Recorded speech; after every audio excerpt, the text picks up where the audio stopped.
Welcome to the live stream on a Tuesday this time. No explanation for that really, other than that it's going to fit in a little bit better with my schedules this week.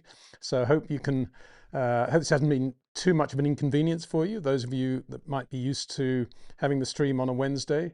But it is the Tuesday, and welcome wherever you are around the world. Whatever time zone you're in, welcome to the live stream. Join us on YouTube chat, of course. And even if you just want to listen or you're listening retrospectively, enjoy the show. So I usually start with a little bit of a monologue. It's always I quite enjoy these actually, because I've always found it quite difficult in the past, or sometimes found it difficult to find a place to put some of my foibles, is that the right word? Probably. But things that come through the email, through the post in the old days, things that come to my attention through friends or whatever.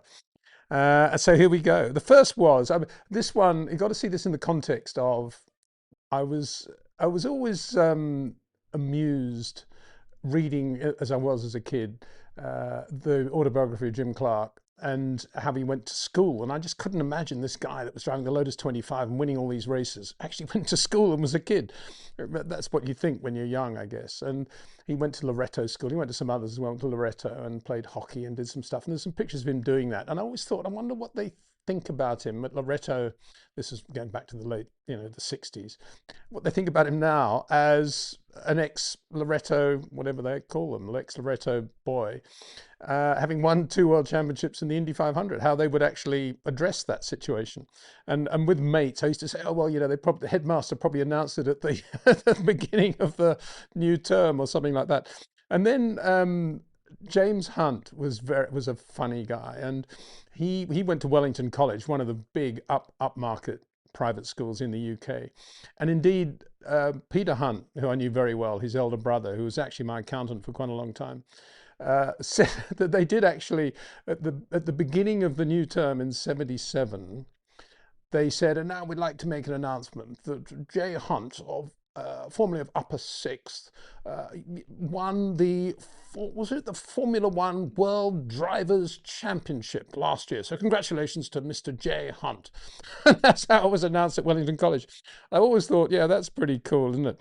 And then I got through the email last week in the inbox an email from Millfield School, only because at one point I was thinking of sending Jack there, because I sort of did a search before we moved to Spain on all the schools in England, the best schools in England, if you're pretty good at golf, that would enhance that ability and had the best practice facilities and would do the most. And Millfield came up top as the best sports school in the UK. I actually didn't go there or send Jack there because it's in Somerset, which actually is a lovely part of the world. My mum and dad used to live fairly near there, but it's not a place that I would want to live in terms of what I was doing at the time. And it's also unbelievably expensive, like 20 grand a year if you're going to send your child there as a boarder. Sorry, 20 grand a term, so 60 grand sterling a year, and I, and 75% of the pupils at Millfield are all boarders because the parents don't want to live there and the kids go there. Anyway, we get this thing from Millfield, and it was a bit like the James Hunt thing, because there it is. You'll see it now. There's the report on the senior debating competition, and then above it, former student Lando Norris crowned Formula One world champion. I think that's very cool, up there with the debating team. I mean, that's real fame and real success, isn't it? You know you've made it when you're next to the Millfield debating team. So congratulations to Lando and Millfield, and good luck to you all. The next thing that caught my attention, as it would, being an ex-Williams guy, was this press release from, I don't even know how to pronounce it, Atlassian Williams.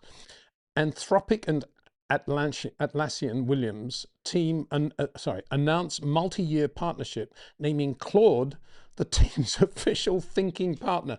Now, I know what ultimately, I'm not an idiot, hopefully, in too many ways. And I know this basically means I've got an AI sponsor now.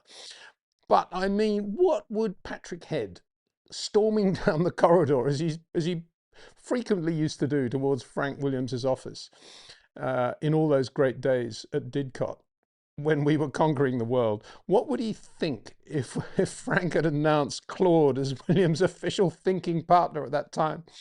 If he's our official thinking partner, Frank, Ask him why we didn't win the race, or whatever. I'm sure we could all come up with a lot of good questions to ask Claude, the new Williams thinking partner. By the way, I should say I've got an official thinking partner as well. He's called Dexter, and he's my dog, and he's actually very bright, and I'm sure he does a much better job than Claude. But anyway, getting back to the point, I wonder what Claude would say if you asked him, or is it her? It's with an E. I guess it's, I don't know, asexual, is it? Anyway, if you ask Claude, would it be a good idea to miss the shakedown for the new regulations at Barcelona? Wonder what Claude presumably said. Yeah, no problem, no worries. Or do you think we need to take a spare monocoque to the Australian Grand Prix? It's a long way away and it's extra freight and it means a massive job getting it ready. Do you think we need one? Claude presumably then would say, well, no, but probably not, no. And so it goes on. Obviously, I'm being facetious and I shouldn't be too unkind because I know most of the Formula One teams have all got these AI sponsors now. Quite what they actually do, I'm interested to know. And of course, we'll never know because the reality is they probably do a very good job right down at the nitty gritty, granular level of engineering and design. And of course, the teams will never talk about that because it's secret. So all they can do is talk about this thing about Claude will help the team strategists and engineers to support how the team thinks, plans, and performs across race strategy, car development, and operations, whatever that means. And under that heading, I think a reasonable question you could ask an AI partner would be, do you think it's a good idea always to be accurate when speaking on behalf of our sponsors or indeed speaking on behalf of ourselves? Is accuracy important? And presumably in this case, Claude has said, nah, accuracy is not that important. Don't worry about it. Because, and I say that, and there's method to my madness. Look at this next press release, just in this morning from Williams, announcing their new partnership with Barclays. And it says, this is Barclays' first ever partnership in Formula One, complementing its leading sports partnership, blah, blah, blah, blah. And presumably Claude's had a role in this, I would imagine. Why wouldn't he or she? And I, completely and utterly inaccurate, because there's Guy Edwards in a Formula One Embassy Hill with Barclays on the side. So how can they possibly say that this is Barclays' first ever partnership in Formula One? I think that is absolutely appalling. For a team at that level to make an error of that import is ridiculous, particularly on behalf of a bank like Barclays, which we all know is a serious bank. And I think it's also a disservice to Guy Edwards, who brought a lot of sponsors into Formula One, but that's be that as it may. But Guy was actually behind the scenes played a huge role in the success of the Williams Formula One team in the 1980s. How? He brought ICI, a major sponsor, to Williams with Keke Rosberg, and ICI sat on the Williams for a lot of those race winning and championship years in the 1980s. And I think for Williams not to know that, to have no respect for Guy Edwards' role in it. I mean, why didn't they say in the announcement, this brings back the Barclays name into Formula One, brought in by Guy Edwards, who played an important role in the history of Williams, and was so pleased that we can continue this relationship through Barclays, whatever. It would have been a nice way of doing it if somebody had actually had any sort of feel for the sport and the history of the sport. But I think, they're blagging on about AI and how accurate they're going to be and everything else. And then this comes out with this massively stupid comment, Barclays' first ever partnership in Formula One. So anyway, got that off my chest. What else? The final round of the hotly contested Oceania Castrol Toyota, whatever you want to call it, championship in New Zealand. Very, very competitive. A lot of good up and coming drivers there. Ugo Chukwu, who's very, very good, recently fired by the McLaren Academy, Formula One Academy. So that shows how good he is. And I don't mean that cynically. I mean, it seems to be a pattern now. Get away from all the Formula One academies and you immediately do well. Or don't go with them in the first place and you'll do well. He won one of the final rounds in Highlands and won the championship, 326 points to Freddie Slater's 310. Freddie Slater very quick too, obviously. Zach Skula won, New Zealand, a young Kiwi who was Rookie of the Year last year in this series, won the New Zealand Grand Prix, which is the sort of, the big event of the entire championship, the last round at Highlands. So a very good championship all in all. The only sad thing was, well, sad, worrying thing, I guess is a better word, was that Kalle Rovanperä, who we've talked about a lot now, a double world rally champion, who's now taking a massive leap into single seaters with Formula One as a goal, with Toyota behind him, managing everything he does. And this year he's going to do Super Formula in Japan. So, I mean, it's a big, big jump for him. He had a very good race at Teretonga, or a couple of races at Teretonga in the wet, and got a podium finish. But then going into this last round, got ill before the first race and then withdrew from the others and didn't drive at all. Now, this is on the back of Kalle getting a dizzy attack in the Super Formula test at Suzuka before this whole Oceania Championship back end of last year. And so, I don't know, question marks coming up about the whole fitness capability of Kalle. I mean, you'd have to imagine that a guy that's traveled the world as he has, different time zones, different climates, is as fit as anybody out there when it comes to motor racing. But it's very odd, isn't it, that he's had two major illness dramas now. And so we'll have to see what happens there.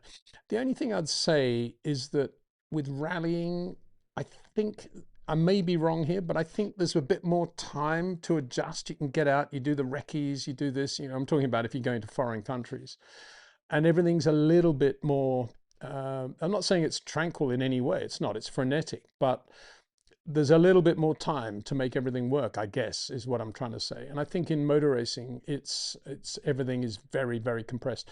Having said that, I can't imagine a healthier country in which to be based for a month or so than New Zealand.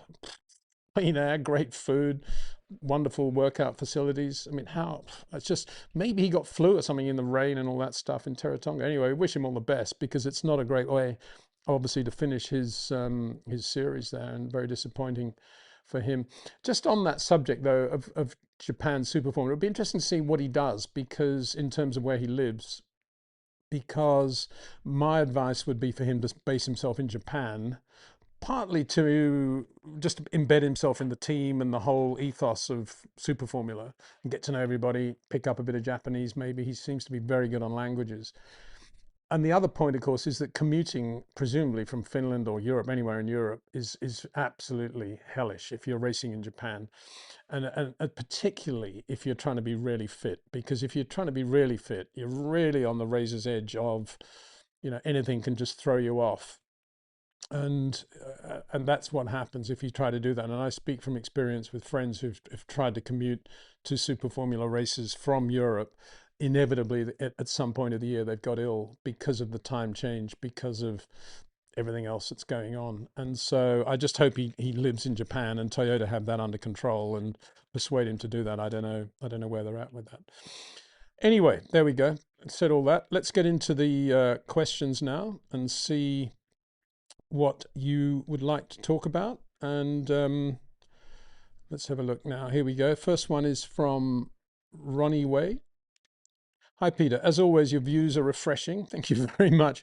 Do you think drivers who are training a lot in sims will adapt to this 50-50 petrol-electric split? Will it be an advantage for them, for example, like Max? No, I don't think. I mean, every driver, Max right down to whoever at the back of the grid, every driver is going to be doing a lot of sim work on these cars, because there are so many new tools on the steering wheel. And the only way really to get on top of that is with a sim, and just take your time. This is what you're going to do. How are we going to operate? No, I don't like the button here. Move it there. And so there'll be a lot of that going on. Everybody will be doing that. In terms of the idiosyncrasies of the cars and how to drive them, how to get the power on, when to use the power, how to use the active arrow, if you can afford to have the wing flat, maybe a little bit earlier, all those things. I don't believe the sim will help at all in any of that. And regardless of how good the sim is, all of that will be down to what's actually going to happen on the racetrack. And it'll be down to feel and touch and anticipation and manipulation and all the things that we always talk about. So if you like, all the mechanical elements of the new 26 championship, yes, sims will do a brilliant job. Maybe even AI. Talk to Claude. This is Carlos Sainz here. Claude, why is Albon point one quicker than me? We don't know. Go quicker. This is our answer. We've researched it. No, but seriously, it will come down to feel. And as we say, every corner of every lap is different. Everything is changing. The ambient temperature is changing. The wind is changing. The track surface is changing in some way. The way the driver hits the brakes is slightly different to the lap before. The heat going through into the brakes is slightly different. The way the driver's putting the power on is slightly different. Everything is slightly different. And if you multiply that by the speed at which they're traveling, it's different every corner. So if you try to put any sort of template over a lap in a new car, yeah, you'll be whatever, zero point 0.3 within a decent time. But it's the last couple of tenths of a second that we're talking about always. And that is always touch and feel. And it will be more, I think, probably more touch and feel in 26 than in the past, because I think the whole aero package of the car is a bit more manageable in terms of a driver using the front and the rear. There's more, in theory, there's more available torque, which is always a good thing in terms of balancing the car. And you've got the whole active aero thing to play around with. Who's I don't know how far that's going to go, but is it going to be who's going to blink first in terms of actually try to get through a little kink without any wing on the car? We'll see how that goes. I say I saw into Cameron yesterday. I think turn 9 at Bahrain, the fast kink will be an interesting one in terms of where they're at with active aero. So anyway, good question. Thank you very much indeed for that. Second one. Kosayava. Hi, Peter. What are your thoughts on Jenson Button joining Aston Martin as a team ambassador? Personally, I don't really understand why he would choose Aston.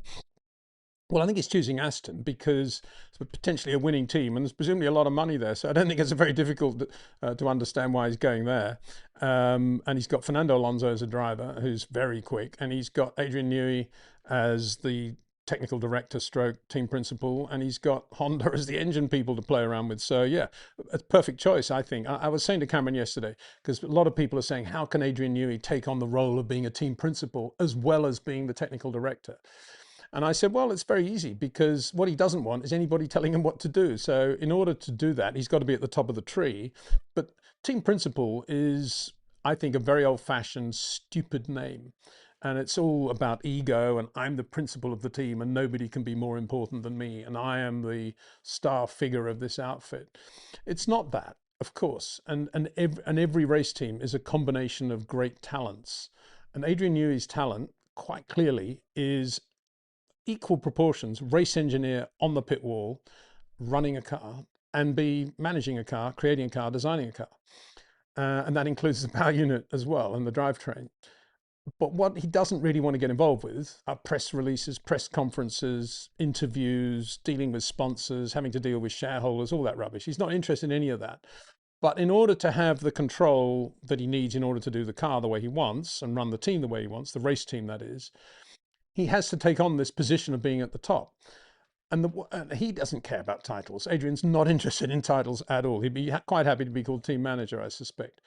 But what he's clever enough to be able to understand is that there are a lot of things, he doesn't do very well, like interviews and all this stuff.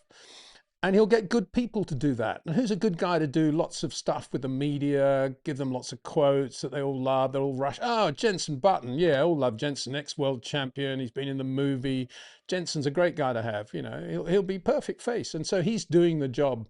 When you see Toto Wolff doing all these interviews and posing for all these pictures and stuff he does, that'll be Jenson now. So Adrian can get on and do the car. That's a perfect guy, because Jenson's going to have no impact on anything the team actually does. But he's a really good face for the team, to take all the weight away from Adrian on that side. So that's why they've done that. And I think he's a great guy for that. Damon's a bit more of a thinking man's world champion, and he's probably wouldn't have been the right guy. DC, I think, is probably too entrenched with Red Bull, probably to make the switch these days. Although you would imagine Adrian probably would have contacted him first, I would guess, because they've got so much history together. And then who else is there? Not too many others, I guess. So unless you get some outfielder, some movie star to come in and be the honorary chairman or whatever he wants to be. I mean, one thing's for sure, it's not going to be Lawrence Stroll. And so you've got to have a guy like Jenson. So I think it's a great choice. And there's no history. Well, there was no history of Jensen with Williams, apart from the fact that he drove for them and didn't do that well. He had a couple of good, decent races right at the end. But I mean, if you think about Jensen's Formula One career, you don't really think of Williams first, do you? You think of BAR and you think of a few other teams, but not that. Benetton, he was hopeless, wasn't he? But yeah, I think he's the right guy for Aston Martin, and I think, and that's just purely to get all the weight off Adrian, so he can focus on things that are really important. And I just understand that the other area where Adrian, I don't think, will want to spend too much time will be all the nitty gritty of the relationship between the FIA and Formula One and the team in particular, and possibly even the Liberty level as well. And I think Andy Cowell will be very good at that. He'll be very good at saying, these are all the options coming up with this decision, Adrian. What do you think we should do? And then Adrian will make the decision and make the call, obviously, in terms of some technical thing you're going to vote for or not vote for. But he's got very good people on the ground there at Aston Martin now to help him, facilitate him, to allow him to do what he does. So I think it's great. User QH9 to 4FY9B. I think that's a YouTube bolt on there. Hi, Peter. Do you think Pierre Gasly would give Max a run for his money if he was in the Red Bull today? Depends what you mean by run for his money. Over a championship? Beat it, really take him close to the championship? No, I don't. But I do think that if he was in the Red Bull today, he would win a few races. If assuming it's a race-winning car, say assuming Max wins, I don't know, whatever. Assuming it's a good car and Max wins 7 races, I think if Gasly was in the team, he would probably win 3 races in addition to that. I think he's still a bit spikier than Max in terms of his inputs. Very, very good. I put him up in the George Russell area, and he's calm, good brain, good racing brain. He's a racer as well, but I don't think he's Max in terms of his overall ability and his touch and feel. I think Max is still in a class above Pierre. Another question. Yeah, I think we've had this one before, haven't we? You often ask this, or people often ask about Vettel's Toro Rosso win. Why many underrate him compared to Lewis and Max? Was he good? Yeah, it was a great win. I mean, it was a great win, obviously, for Vettel. We shouldn't forget that it was, yeah, I mean, slightly odd conditions, and the car was very, very good. But equally, Vettel made the most of it, and I think the team at that point was very sharp as well under Franz Tost. It was very good, and Vettel had shown a lot of flair and a lot of great car control and competitive instinct and nature at a very young age. And you're saying if he'd retired what's the question? Why many underrate him compared to Lewis and Max? Would he be the GOAT if he retired at the end of 2018? Well, for me, his failings really showed up against Daniel Ricciardo in his last year at Red Bull. And you know, if he is going to be considered to be one of the greatest of all time, up there with Max and Lewis, why was Daniel blowing him away that year? And he didn't look great in the Aston Martin. Ferrari, he was pretty good, but he didn't do as good a job as Michael in putting the whole Ferrari package together, in my opinion. Yeah, I mean, to me, he's always a V driver, and he doesn't have the soft curves of Max or Charles.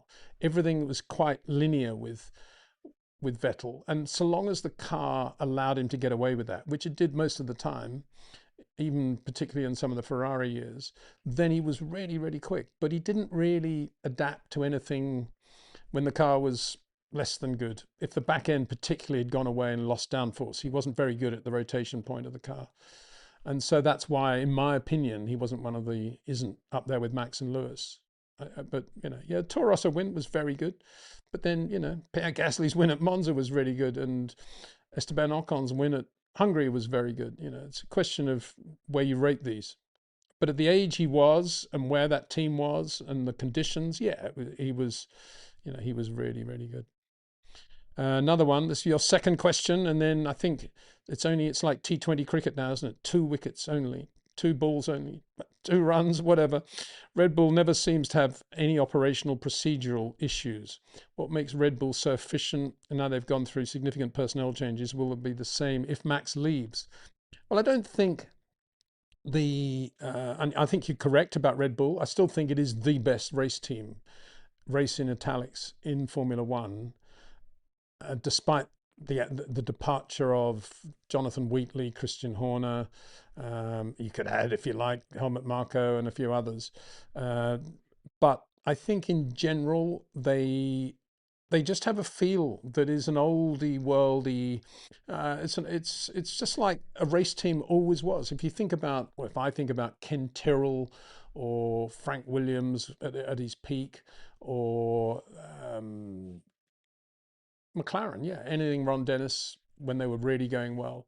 It's like a disciplined army of operation, a Swiss timepiece. Everything works perfectly. And Red Bull have always managed to achieve that. Great credit to people like Kenny Hankamer right from the beginning, number one chief mechanic. I think instilled a lot of that into the mechanics, and I think that ethos has continued even today. Jonathan Wheatley on top of that as well, and getting the best from all those guys. And Christian Horner, Christian Horner has to take some credit as well for how good that team was. And don't forget Arden as a couple of race teams in Formula 2 and Formula 3, Formula 2, GP2, GP3 were pretty good as well. Not at the Red Bull standard, but not bad at all. And so there's a lot of that. And I think there's just been that organic growth, and there hasn't been a lot of change, and there hasn't been a lot of key departure personnel at the wrong moments taking with them a whole bunch of people. That's one of the keys to a Formula One team. Mechanics, really, you want the mechanics to stay with you forever if they're good mechanics, and they engender other good mechanics. And it's that organic growth that is so important in a team. And trying to start a new team and get this good guy and that good guy and put them all together is a completely different problem. It's not an insoluble problem, but it's a different problem. And Red Bull have done a good job of never allowing themselves, I think, to become too big or too grandiose. And you see that when you go to their facility in Milton Keynes. Everything is very, very compact in the sense that it's just bulging at the seams. But yeah, that's what a race team is. It's not about a huge lake, and it's not about the boulevard. Yeah, McLaren are doing really well now, but that's not what Formula One is all about. And if you want to be resilient over the years, it's keeping things a little bit urban and raw, and the cold English winter, and all that stuff adds up to a team that is very strong. And to me, Red Bull is that. I mean, Williams, I hope I can say hand on heart, Williams, I think, were very much like that. I think they're a completely different team now. And obviously that's due to all the different management systems they've had and decisions that were made, not good decisions either. So I think that's part of it. And Red Bull, for me, I think Adrian should take a lot of credit too for the way that they think at Red Bull, and that's still continuing today. Um, it's still early days, really, to see whether Laurent Mekies can keep all that going. But I suspect he can. He seems to be a very bright guy, and he seems to be good with people, and he seems to be able to understand that they've got something there that's very special, that is unique, and that needs to be protected. And so far, so good, I'd say. Um, Abhishek Ranjan, sorry, Abhishek Ranjan. Thank you. Peter, your views on your friend Carlitos winning the Australian Open, beating Novak, and how much do you follow tennis? Yeah, I followed it quite a lot. And yeah, I mean, I was WhatsApping my sister in Australia who was saying, oh, it's going to be a great final, all the rest of it. But for me, it was always going to be a walkover. And it wasn't a walkover, but then, predicting 4-1 was not difficult. Yeah, Carlitos, just a great guy. I don't know him. I mean, I can't say he's a friend at all, but I do see him around, and he does play golf at my local club, and he lives very near me, and he's yeah, he's just a great unaffected guy, a little bit like Roger Federer in his own way, I think, just totally able to come back to the real world with his family and his relatively small house, and live a normal life without it getting away from him. And that's one of the reasons he's doing so well. I think he's just a lovely, sweet guy. And I've got a lot of time for Novak Djokovic, not necessarily for all the things he's done politically, but I think the way his single-minded approach. Somebody asked me last week, I think, who the tennis equivalent of Max was, and I did say Novak, because I think he's very, very natural, but he applies a very scientific approach to his natural ability and to get the best from it. And doesn't, again, hasn't allowed his success to get on top of him and to take away his competitive instinct. So yeah, at the age he is, I mean, he's unbelievably good, isn't he? Really good. I mean, does this mean we're all going to have to start becoming vegan? I don't know. I hope not. Um, so, second question from you. Would love to know your goat among the Roger, Rafa, Novak, and why you prefer one over the other. Who would be your Nigel Mansell in tennis terms, Peter? Well, I was always a Bjorn Borg man when I was a bit younger. I just love Borg's single-minded approach as well, and his unique style and ability to take a match with somebody like McEnroe over 5 sets.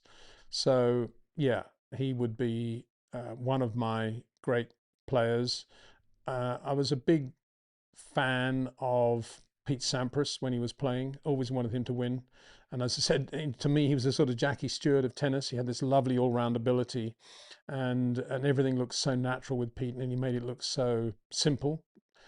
Um, but yeah, today, I'd go with Carlitos, and before that, I was always rooting for Rafa because I love baseline players, to be honest.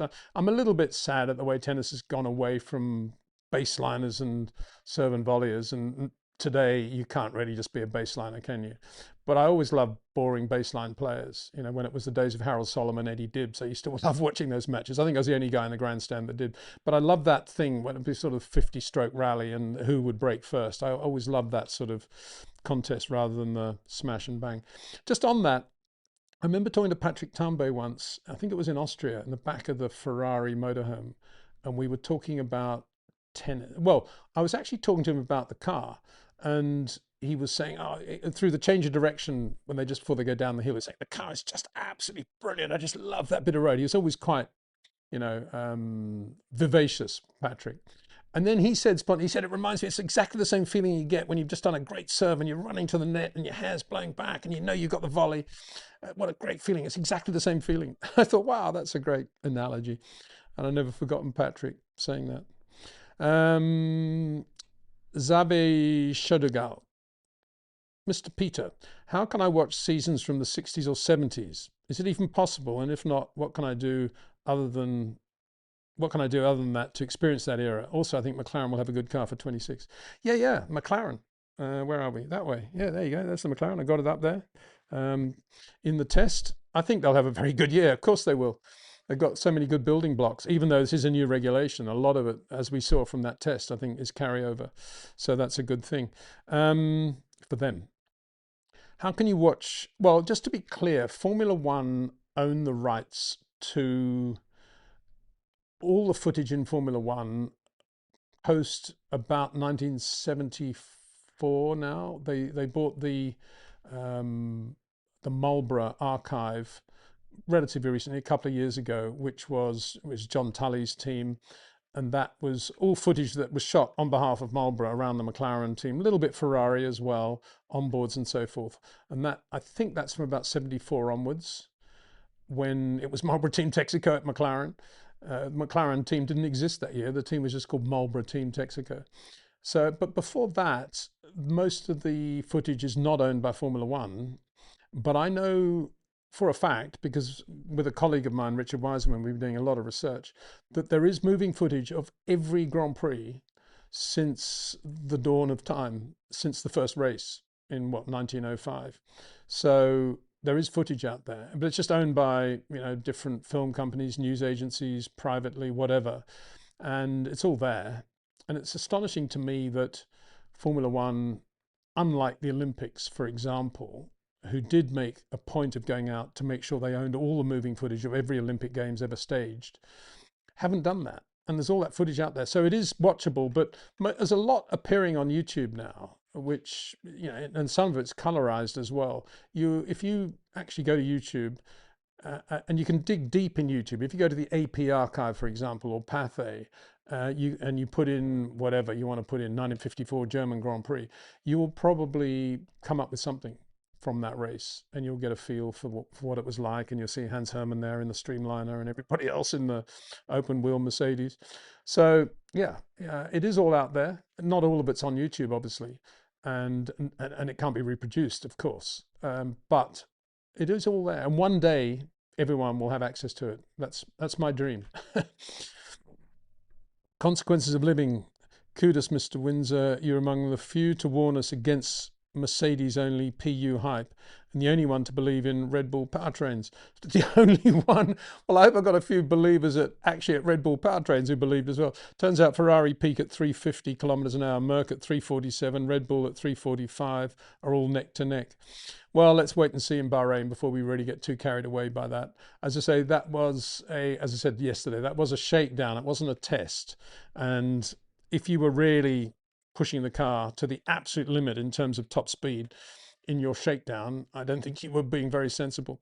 So we'll see what happens in the Bahrain test. There's some good straights in Bahrain, and presumably we'll get quite a lot of telemetry from there. I would imagine we will, and we can make a decision then. But yeah, no, for me, it was always going to be folly to rule out Red Bull powertrain, and because of the good people there and the great job they've done with Honda over the years, and Phil Prue I've always had a lot of time for. And equally, I don't see you mentioning Honda there, but I think Honda will still be right up there and do a very good job. They'll do a good enough job to complement the Adrian Newey chassis, let's put it that way. Again, from Consequences of Living, thanks. It looks like everybody is limiting to 2 now, so thank you very much, those that are adhering to the request. Consequences of Living says, I have an engineering friend at Ferrari and they believe the game will be won or lost on energy recovery efficiency, not PU power. Fred finally seems to be getting things in line. This could finally be Charles Leclerc's time. Okay, well, let's see if that's proven to be correct. I mean, if it is about engine recovery rather than sheer power, then that's quite good news for everybody, isn't it, really? Because in theory, engine recovery shouldn't be that difficult for everybody to master. It's famous last words, but yeah, I hear what you say.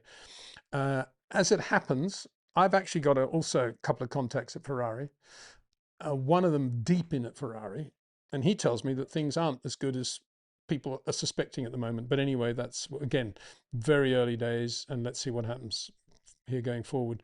Raquel Mioni. Hi, Peter. Got into your channel recently and completely hooked. Oh, that's very kind. Thank you very much. Do you have any insights on what decision-making led to Williams losing touch to the top teams all of a sudden in '98? Thank you. Well,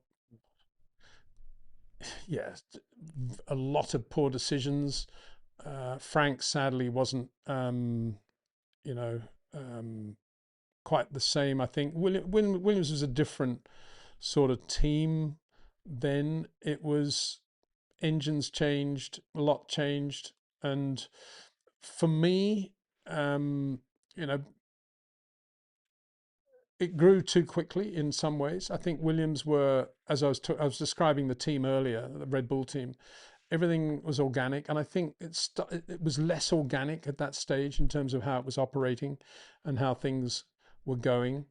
I think, you know, the whole Damon Hill departure was not good, and that was mainly Damon, in my opinion. I mean, he was very, very quick and did an excellent job. He grew up basically with that genre of car, and he basically priced himself out of his Williams contract. I mean, Frank offered him, I think he was under contract and it was an option, and it was still a lot of money compared with where Damon had been 4 or 5 years before, but it was a small amount of money compared with what everybody thought Michael was earning at the time.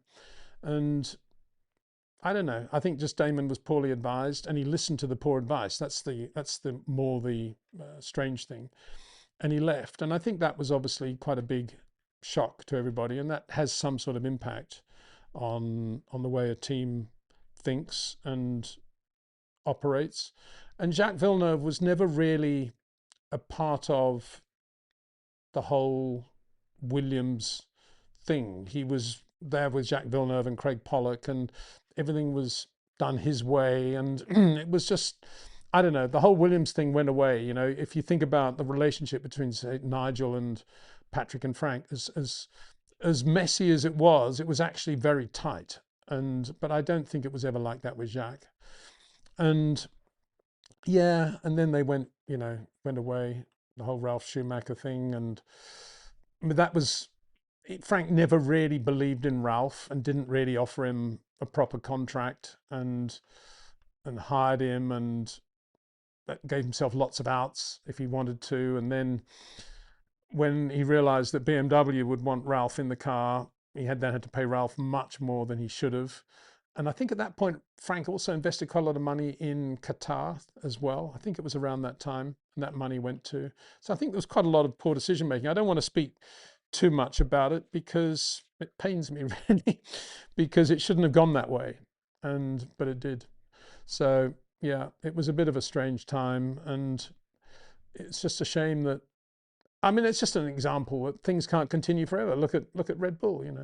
You wondered in the Vettel era. You thought, well, how's this ever going to change? He's just going to win every race forevermore. And of course, it did change. The regulations changed for a start. And the same with Williams. Engine manufacturers come and go. Supertech, Renault factory, different thing altogether. And then BMW, if you're going a bit further into that whole story, BMW quite early on wanted to buy Williams, and had they done so, they'd probably still be in the sport now with that Formula One team. But Frank just didn't want to sell, and I personally, I think that was a mistake. I think he'd done enough and achieved enough. That was the right moment for him to really sell and for it to be BMW owned. But it didn't happen, and I think it became difficult after that, didn't it? So it doesn't really answer the questions, I suppose, but I don't know. If I think about '98, it wasn't a great year, was it? It was the sort of Winfield thing, and Jacques was impossible to talk to, and Williams were a bit sort of, we're the world champion team, and everybody's too important. It was just a very different team to how it used to be. Sarosh Soman, hi there, very loyal viewer of our channel. Peter, how would you compare the approaches between Rory and Adrian in developing a car? Both of them were at their peak. Newey still is during the 90s and early 2000s. Bennett and Williams, Ferrari, McLaren. Yeah, I think Adrian would say Rory, very, very good aerodynamicist, and I'm sure Rory would say Adrian, very good aerodynamicist and overall designer. I mean, it's easy for me to say this, but in my mind, Rory is was a more what's the word, functional designer than Adrian, who was almost part artist, part engineer, whereas Rory was pretty functional in everything that he did, and it worked usually and was very good. And I say that, and I'm almost shooting myself in the foot straight away, because if I think of the Tolman F2 car, it was a beautiful racing car, and that was a Rory Byrne car. So yeah, okay, Peter, take two steps back on that one. But I think, Adrian has never really created an ugly car, has he? I'm not sure the original Tolman Hearts were beautiful Formula One cars. But that doesn't really answer the question. I just think Adrian has a feel for the complete car.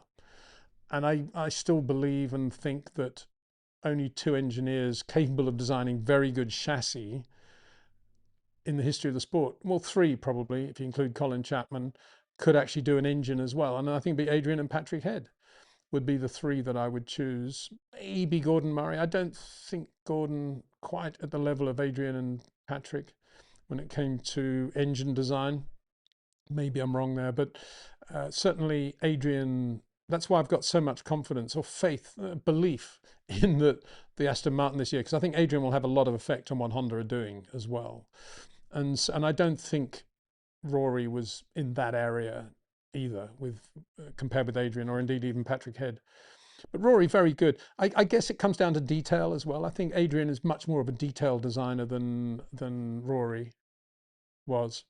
But if you look at an overall concept and imagination and general creativity, Rory, very, very good. Very good. Lovely guy too. Got so much time for Rory.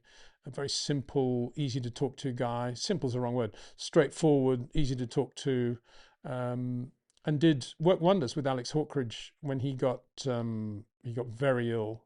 Went out to Thailand, where Rory was based at the time, and Rory did a lot of good.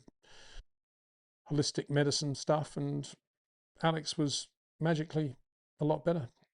So very good. O1 Drew, Isaac Hajar in the interview says, hey, these cars are more predictable, full of confidence. Next day he smashes it. Yuki forgot to tell him the second Red Bull is a wild bull, not a regular farm bull. Yeah, well, yeah, he's young and he'll learn. I guess what he's saying there is that you've got a lot more steering with the throttle now, which is any race driver would love and does love. But of course, the downside of that is that it can get away from you if conditions change, the tires aren't up to temperature, whatever it is, whatever excuse you want to bring into it. There's another way they're going to go off now. But it's good. It's good to hear that the drivers think that the right foot can do a little bit more in terms of balancing the car. And that's very good news for guys like Max Verstappen and Charles Leclerc. O1 Drew.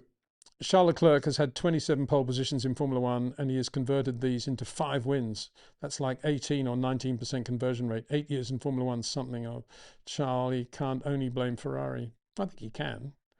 I think he can only blame Ferrari because what he's saying there, well, those stats to me say Charles Leclerc is unbelievably quick, but look at the race car that he always had to have on Sunday. You know, he could get 1 lap out of it on a decent set of tires, and look how well he did that. He did that 27 times, if not more.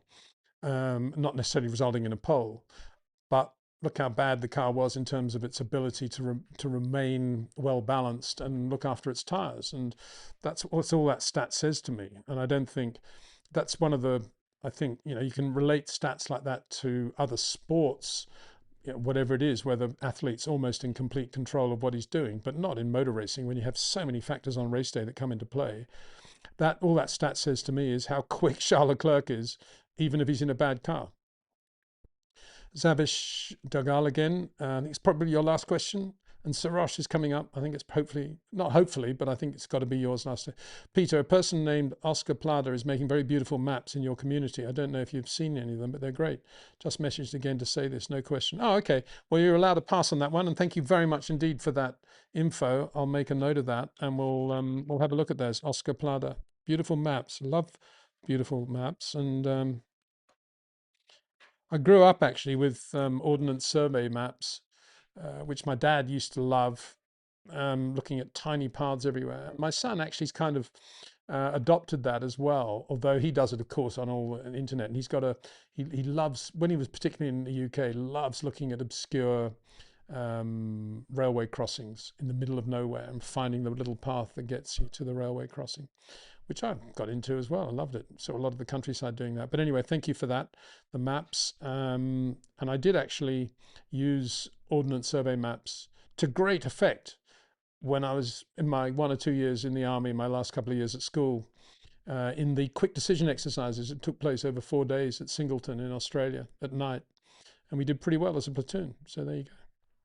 Sarosh Soman, again, Peter, as you mentioned in the chat with Cameron, for me it will be fascinating to see how Max, Leclerc, maybe George use the DRS before corner entry. Would they keep the DRS open in Maggots, Beckett's? I don't think they will in the middle of to me, it's more the corner exit rather than entry.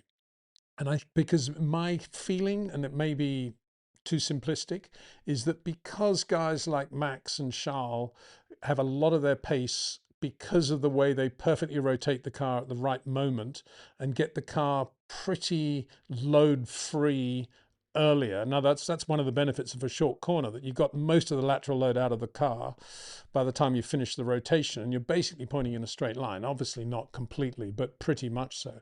That is the moment when they might be able to take out some of the DRS, take out some of the wing, where other people with longer corners are still, you know, still got a lot of lateral load and they still need to have a bit more downforce.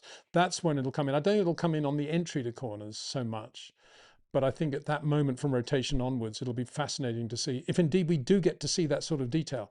I'm still doubtful that we're going to see that sort of detail, but we might see it in freeze frames or something like that, but we'll have to wait and see. But no, I think in the middle of going into Maggots, Beckett's, yeah, no, they'll have downforce there. But again, coming out of that last part of Beckett's, you know, but the rotation, because it's really, what is it? It's the last corner's a right, isn't it? So it's a left and right. So it's how they come out of that left, really, that sets them up for the rotation of the right, how quickly they'll be able to get out of it there. That will be the interesting one. Right, just refresh the box here.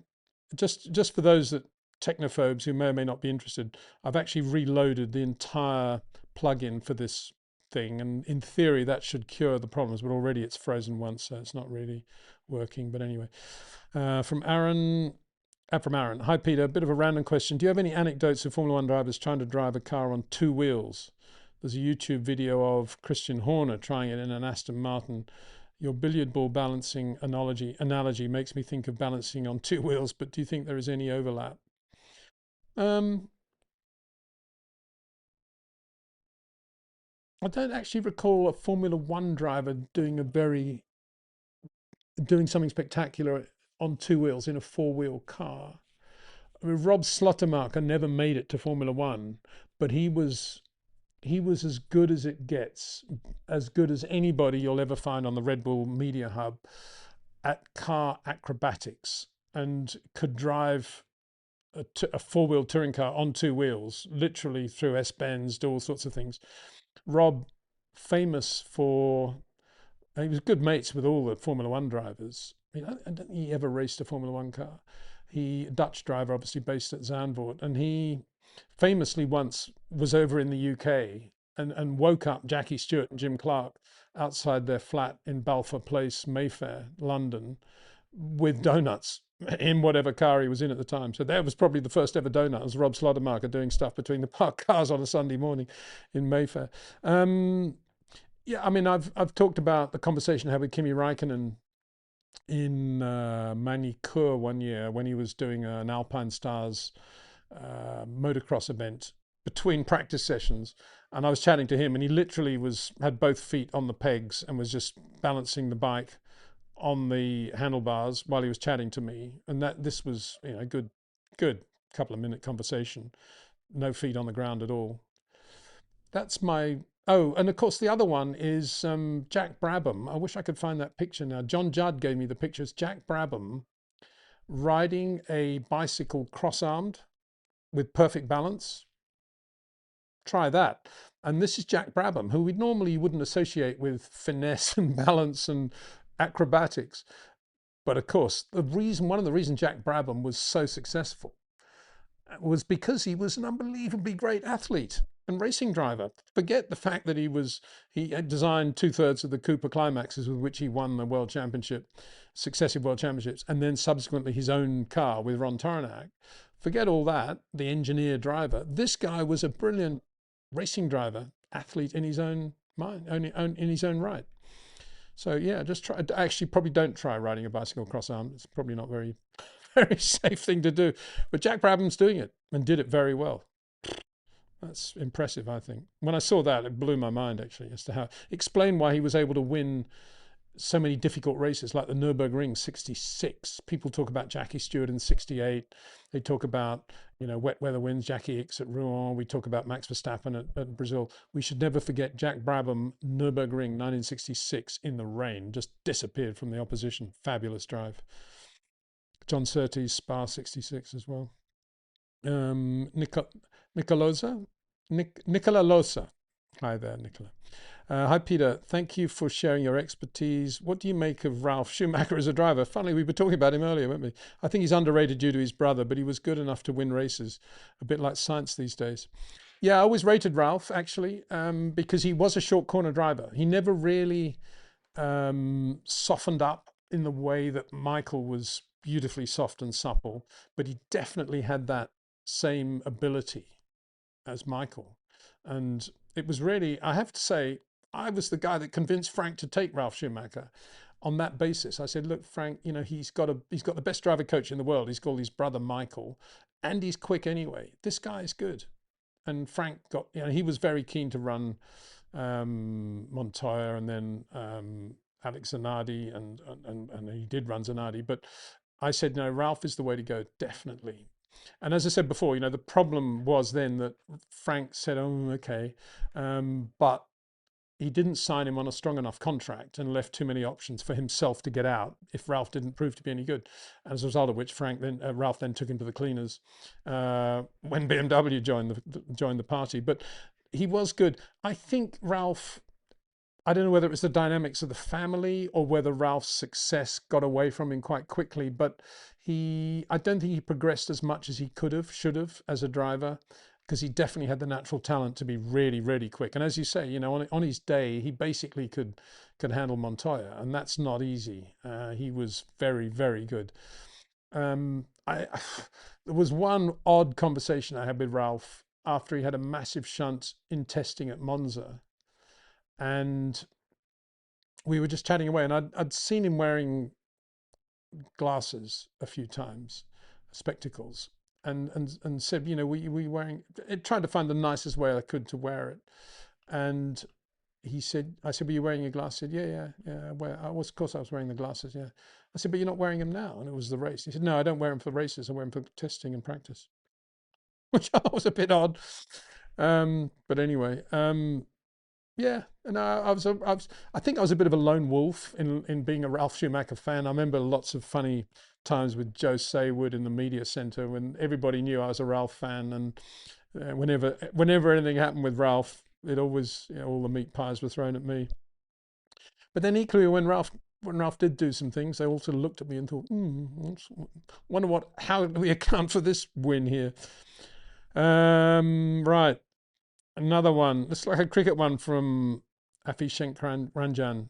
Peter, views on Australia not picking Steve Smith. World Cup. Steve Smith, just his presence and his great cricketing game awareness. Yeah, I mean, I'm looking up why has Steve Smith not been selected. I couldn't believe it when they didn't select him for the T20. Although I'm beginning to think that given the way they're performing at the moment, they might well change their mind and bring him out there at the last minute. But I don't know whether Steve would.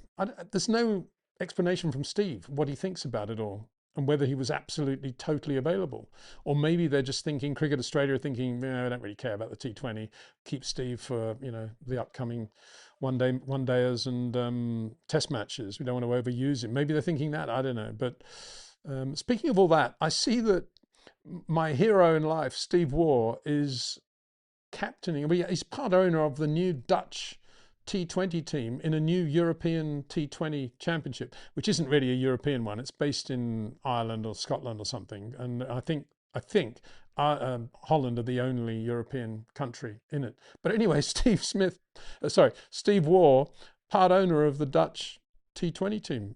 Max Verstappen, please advise. Let's get Max and Steve Waugh together. Wow, wouldn't that be a combination? Somebody needs to do that.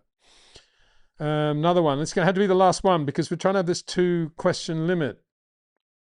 Abhishankar Ranjan.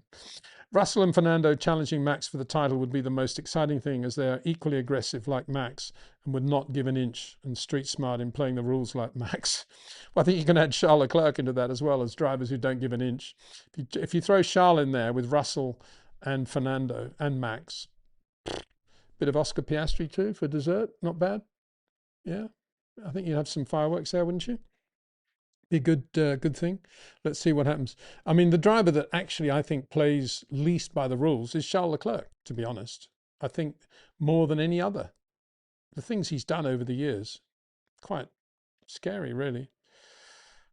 Jez James, hi Peter, your most complete driver. Michael, Senna, Max, Nigel, Jimmy, Prost, Sterling, Fangio, your reason. Mine is Senna, but should have been Nigel for his overtaking, which makes him my favourite. Continued reason, the pinnacle of concentration, was only content when he was winning and had the mark of excellence in and out of the car, and he didn't change the colour of his crash helmet. So that's one question, is it, Jez? Okay, well, I don't know. I mean, Jimmy was my personal number one. I don't think he had any weak areas, really, at all. Not only, shouldn't even have the word really there. He didn't have any weak areas. He was unbelievably quick. He was in harmony technically with Colin Chapman in everything they were doing. Thus, the development was always on a steep angle at Lotus. He was incredibly versatile in every type of racing car, versatile in every track condition and weather condition, and very, very good in traffic, and was a nice guy. What more do you want? And was shy and humble. There you go. Nigel was the guy that I spent from 1998 through to 1993 with, virtually phoning twice a day, like a brother, really, and taking him from nowhere at the beginning of his Formula 3 career with nobody rating him through to winning the World Championship. And yeah, I'm in complete agreement with everything you say about Nigel. And no one will ever convince me that Ayrton Senna was better than Nigel overall, because I don't think there was much between them in terms of pace. And I think Nigel was very, very good in terms of his touch and sensitivity, short corners, the way he maximized the active ride car, and his sheer ability to place the car in the right part of the track in order to pull off the most audacious passing maneuvers. You know, pass Ayrton on the outside of Blanchimont is not easy, and he did it. That face-off, obviously in Barcelona '91, was pretty, you know, pretty revealing, I think, of how good Nigel was. And many drivers in that situation, with Ayrton there braking absolutely as late as it's physically possible to brake without destabilizing the car, and you're on the inside there, and this is Ayrton Senna, and he did it. Was that was Nigel. And then I think his greatest pass was over Berger in the 1990 Mexican Grand Prix through Piratella, the last corner on the outside. Just amazing.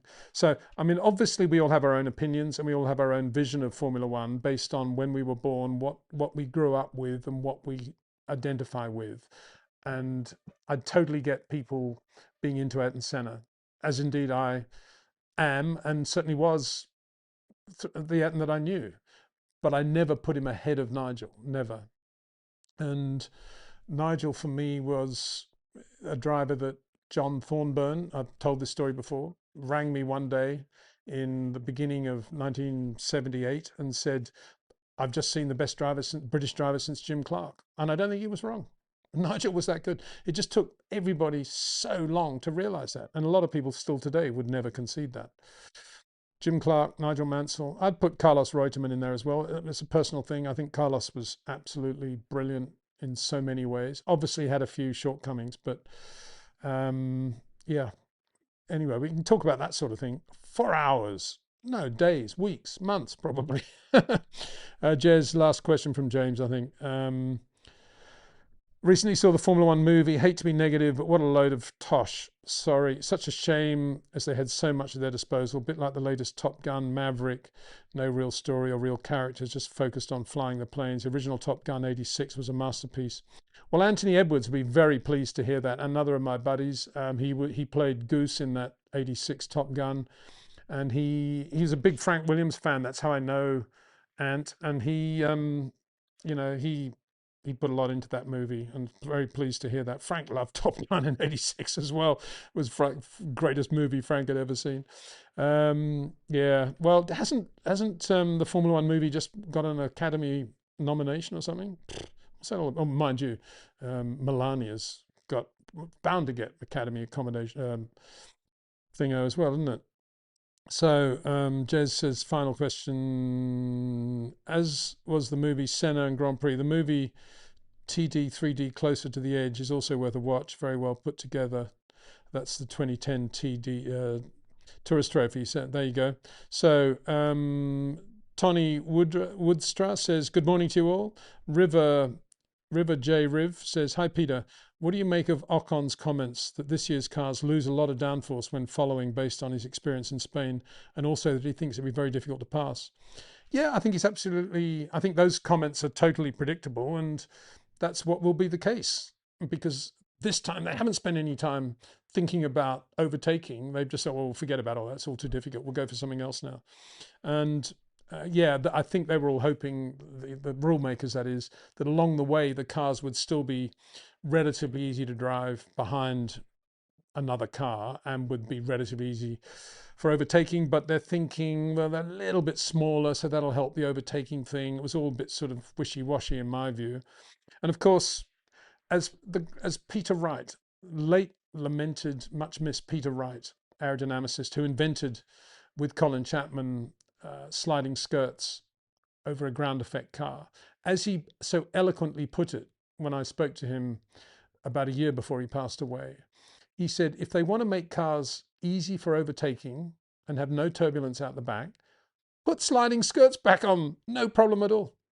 And that's the solution. But because Formula One won't do that, because they think, oh, it'll make the cars too quick in some parts of the corner and slow in others, and it's a big problem for the track, and it's going backwards engineering wise, and they look a bit stupid, or whatever they're thinking. I've no idea what they're thinking. They won't do it. So I'm kind of at the end of my tether when it comes to people or the teams or Formula One or drivers complaining that it's difficult to overtake, because there is a solution out there. It's a very, very simple, cheap solution. And whereas back in the day of sliding skirts, going back to the late 1970s, you had to have your fuel guy suddenly found himself having to put on Lexan skirts on the bottom of the side pods between every session, and it was a big drama and nobody liked it and it cost a lot of money. These days, you imagine it would be difficult to have sliding skirts on the bottom of one of the side pods? Of course it wouldn't. It'd be very, very easy, and it would be very cheap, relatively cheap, and so they won't do it. So there you go. I'm no sympathy for anyone who complains now about how difficult the cars are for overtaking, because if they really thought about it, they would do that. And also they would have active ride, to be honest, because it's very cheap to do active ride. Active ride was banned? Because it was considered to be too expensive and taking Formula One down the wrong path. Well, guess what? Active ride is here to stay. We see it on a lot of automotive technology now, and it's a very cheap thing for Formula One to adopt to solve a lot of other problems, and certainly make it a lot easier for the drivers in terms of their physiology. But they won't do that either. Backward step, whatever. It's got this thing about it. Can't do it. Sliding skirts, yeah. Crazy. In my opinion, it's staring them in the face, but they don't want to. And racing cars without sliding skirts will always create lots of turbulence, and they'll always be difficult to sit behind. Always. And that's why we had so much bouncing with the ground effect cars post 21, because we didn't have sliding skirts on the car.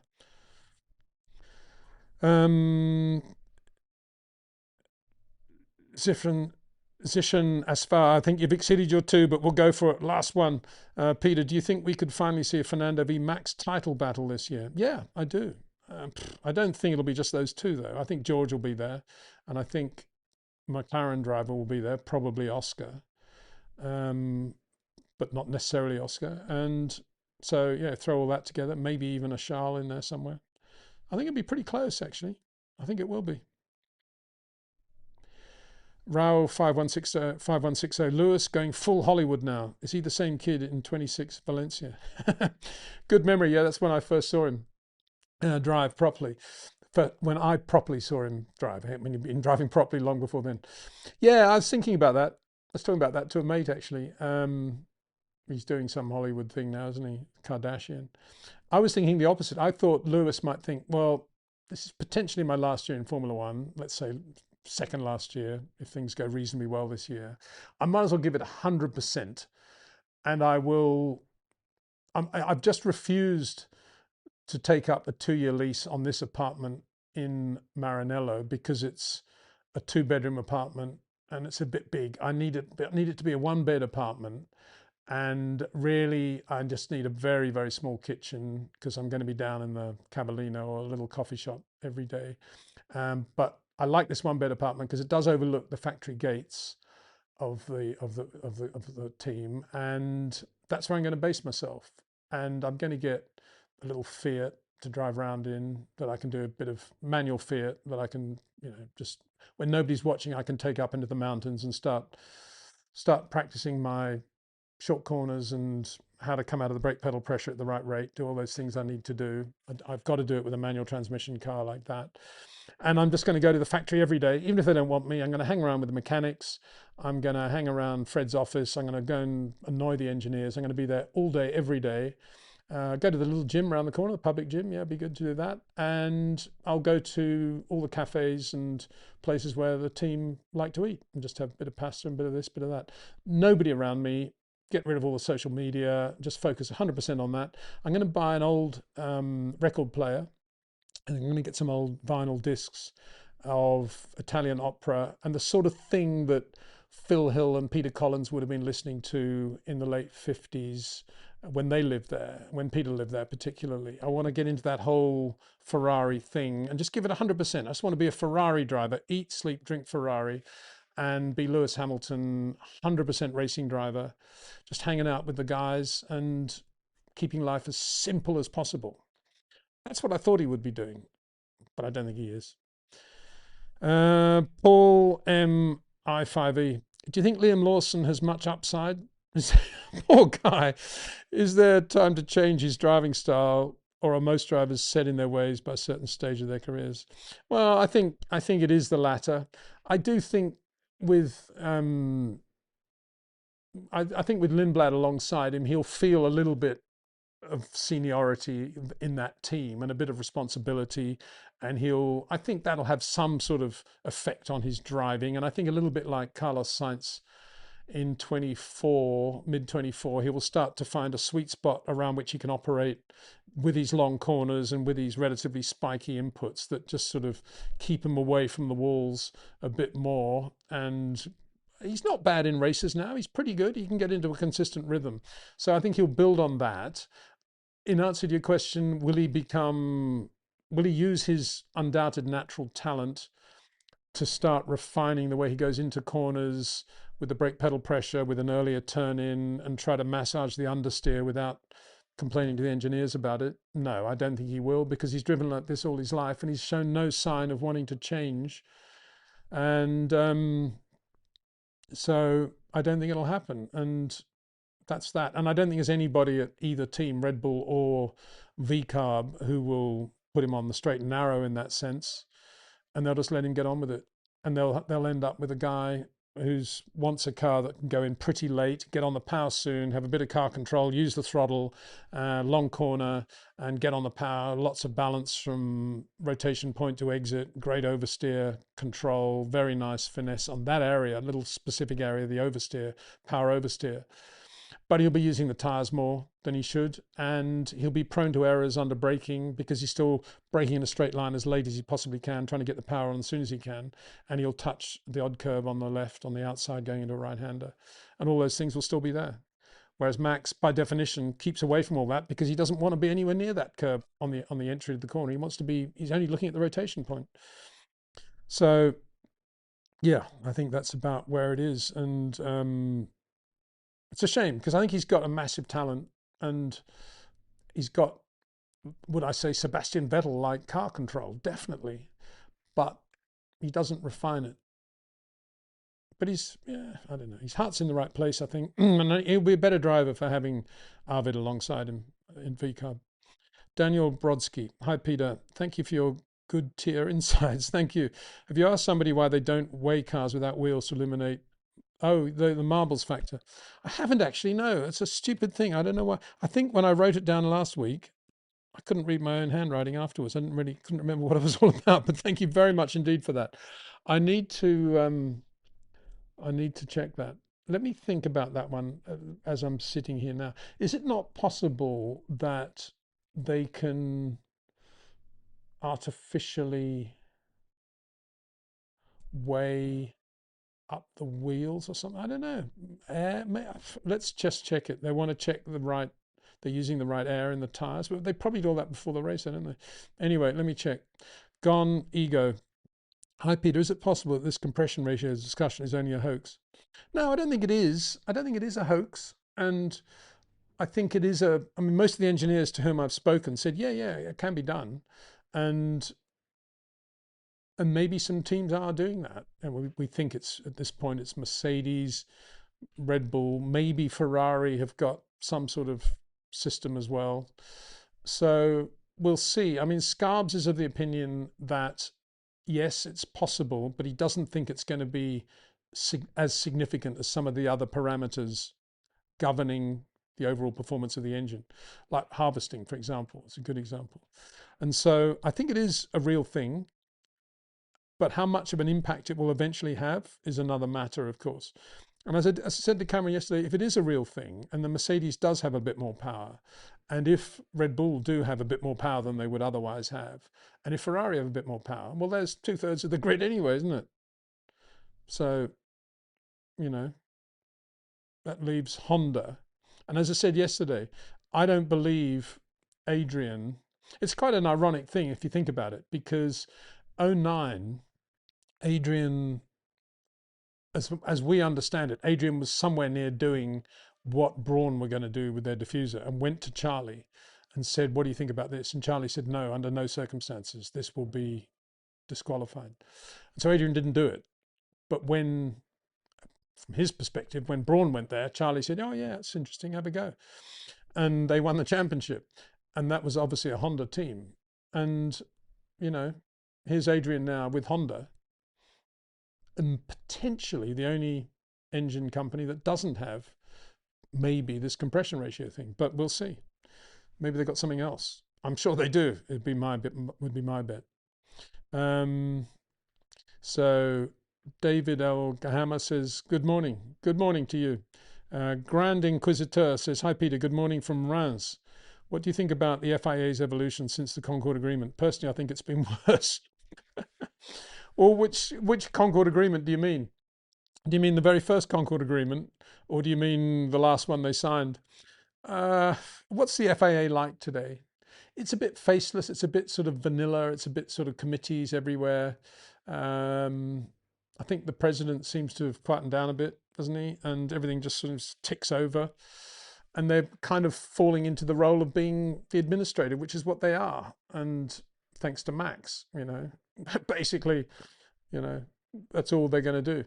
And I don't know. I mean, for me, Formula One I think it'd be a great sport, probably a better sport, to be honest, if it was owned by the teams with the FIA administering it. But because we have Liberty there, and there's this constant interface between the FIA and Liberty as to what is good for the sport, and sometimes the FIA say Andretti can't have a Formula One team, and then Liberty say we want them, or vice versa. And it becomes a mess. We really need one body running the sport, I think, and not this constant sort of toing and froing. Speaking of which, I haven't seen much mention of Mario or indeed the Andretti family at all in this whole Cadillac thing. And you're probably saying, well, it's not Andretti anymore, it's all Cadillac and it's this huge venture capital company or whatever it is. Well, sorry, if it wasn't for Mario, this team wouldn't be happening as far as I know. And I don't actually like the fact that we haven't heard anything from Mario or seen anything of Mario, and no respect actually is being paid towards Mario by the team. Where's the Mario logo on the car? Where's his helmet logo? Mario Andretti is the biggest motorsport figure in the United States, without any doubt at all. And he put this team together with his son Michael, and they should be getting a lot more credit, I think, for what's going on.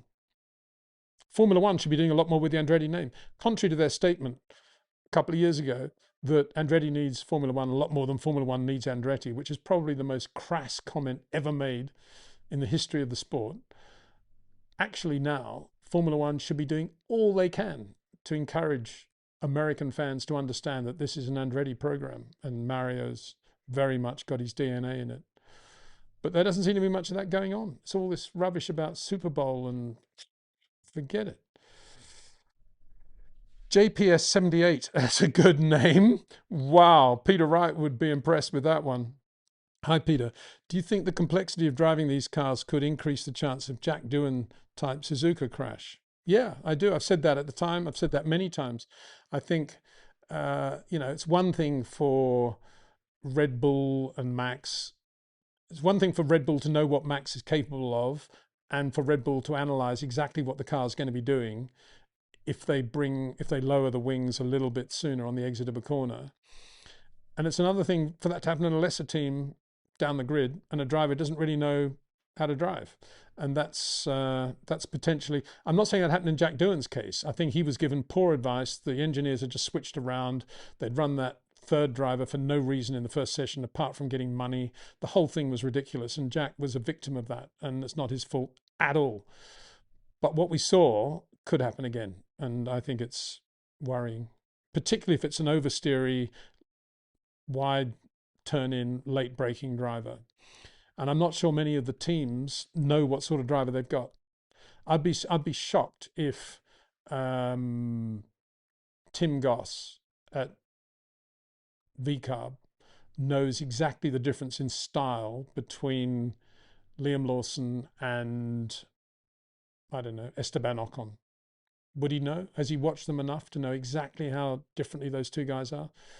I'm just picking two names out of the, his driver and then just picking any other driver. I think every engineer and every responsible team person at an engineering level or management level should know exactly the style of every driver on the grid and what they're capable of before we go into this whole active DRS thing. But I bet they don't. And I bet they haven't done any research. Oh, sorry, we've got Claude. We can ask Claude. We can ask Claude about the difference in style between Esteban Ocon and Isaac Hadjar. Claude, what is the difference in style between Esteban Ocon and Isaac Hadjar? Uh, Reference shows that, I better put on a sort of neutral accent. Reference shows that Isaac Hadjar has been very successful in the lower formulae from Formula 3 to Formula 2. Esteban Ocon has won a Grand Prix in a Formula 1 car, but did not have as successful a period of racing experience on the build-up to that. Today, Isaac Hadjar drives for the Red Bull team and Esteban Ocon drives for the Alpine Formula One team. The Alpine team is not considered to be as competitive as the Red Bull team. Thank you. That's what you would get. And that's basically the way their brains work anyway, even talking humans. They don't actually know the difference. And that's why I think potentially it is quite dangerous. And on the back of that, Siggy says, it's a good name, Siggy, should rename the team Claude Racing. I mean, what is this all about? Claude Greengrass. What was that? Heartbeat. Great show. Claude. I mean, I shouldn't be too over the top about it because my wife is called Claudia. Claudia. But in French, I think a female is called Claude. Is she not Claude? Claude. Yeah, I think so. So what is the Claude thing about? Frank, this is Patrick. What is this Claude thinking partner? What is this all about? What? Get a life, Frank. Click. Or Frank being told by some AI company that wants to give him money, saying that he has to put out a press release saying he's going to have a thinking partner called Claude. I mean, what would Frank have said? I think for the first time in his life, he probably would have said, sorry, what's your bank account number? Let me return all this money. I don't want this. This is complete rubbish. Abhishek Ranjan again, but it looks like a longish, interesting question. I haven't read it. Peter, how you feel would be with Max Hadjar, and will Hadjar be able to compete or challenge Max? Hadjar being a die-hard Lewis fan, how the dynamic will be between him and Helmut Marko. Absolutely hates Lewis. Is Hadjar a die-hard Lewis fan? I bet somebody said to him, what do you think about Lewis Hamilton? And I bet he thought, well, he's 7 times world champion. I'm a massive fan. Of course I am. But, Isaac Hadjar, more than most young drivers, strikes me as a guy who's absolutely his own man and isn't actually going to model his career or his driving or anything on anyone. He's Isaac Hadjar. He's a free spirit, good bloke, and very, very fast racing driver with I think he's got all the ingredients to be right up there with Max over a period of time, 4 or 5 years maybe, but he's definitely got all the ingredients and he just needs to settle down and put them all together. And I don't think, I mean, I'm sure Hadjar is a fan of Lewis in the same way that you and I are Lewis fans, but he isn't thinking, oh, I love Lewis and Max is hopeless or whatever. He's thinking, whoa, I'm alongside Max Verstappen. What am I going to learn from this guy? And he's right. He will learn a lot from Max. He'll learn a lot from Max about how to manage a weekend, how not to get too emotional when things aren't going well, how to work with your engineer and your mechanics, how to set up the car around the way that you drive and not have to worry about Liam Lawson in the other car wanting to do in another direction.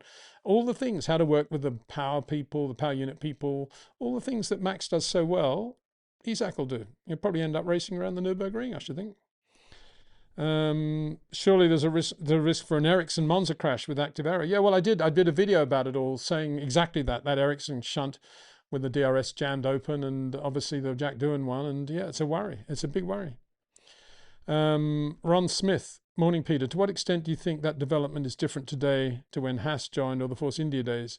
Is it more or less still possible? Do we have teams with less now? I mean, at the end of the day, racing cars still understeer and oversteer and have poor traction and blow up. So nothing's changed since 1920. But obviously certain things are much easier. other things like circumnavigating the rules, interpreting the rules correctly, or coming up with something very creative within an incredibly large rule book are much more difficult than they ever were. And being creative is much more difficult to be creative today. But you have a lot of things where you can just press button A, press button B, or indeed ask Claude, which make life relatively simple and straightforward. So, I mean, what you're really asking is life under the Max Burney era and life today.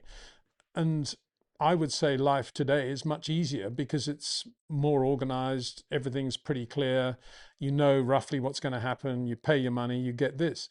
Whereas in Max and Bernie, speaking from personal experience, you can get a phone call in your bedroom in San Francisco at 7 o'clock in the morning from Max Mosley, congratulating you on putting a new team together and saying that he, the FIA, will do all he can to help and anything we need to let him know. And then 6 weeks later, hear that he's created a new world championship around a budget cap formula, and that you won't be able to get a Concord Agreement admission into the grid until October or September. So that's how difficult it was trying to work with Max and Bernie. It was impossible. I mean, they were just, doing deals left, right, and center, whatever took their fancy at any given moment. A bit like a certain somebody in one of the world's most powerful countries. But today, if you want to do a team, as long as you got all the money there, you can do it. I suppose the difficult thing today, well, no more difficult than when we were doing it. I mean, the reason I was in San Francisco is we were doing a series of road shows in Silicon Valley, getting a lot of support from that part of the world for an American Formula One team, and we got it.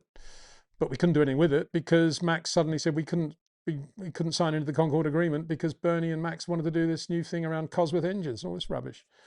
And so that would never happen today. But equally, you'd have to go to Wall Street and get a lot more money. But is that more difficult than actually going out and selling it?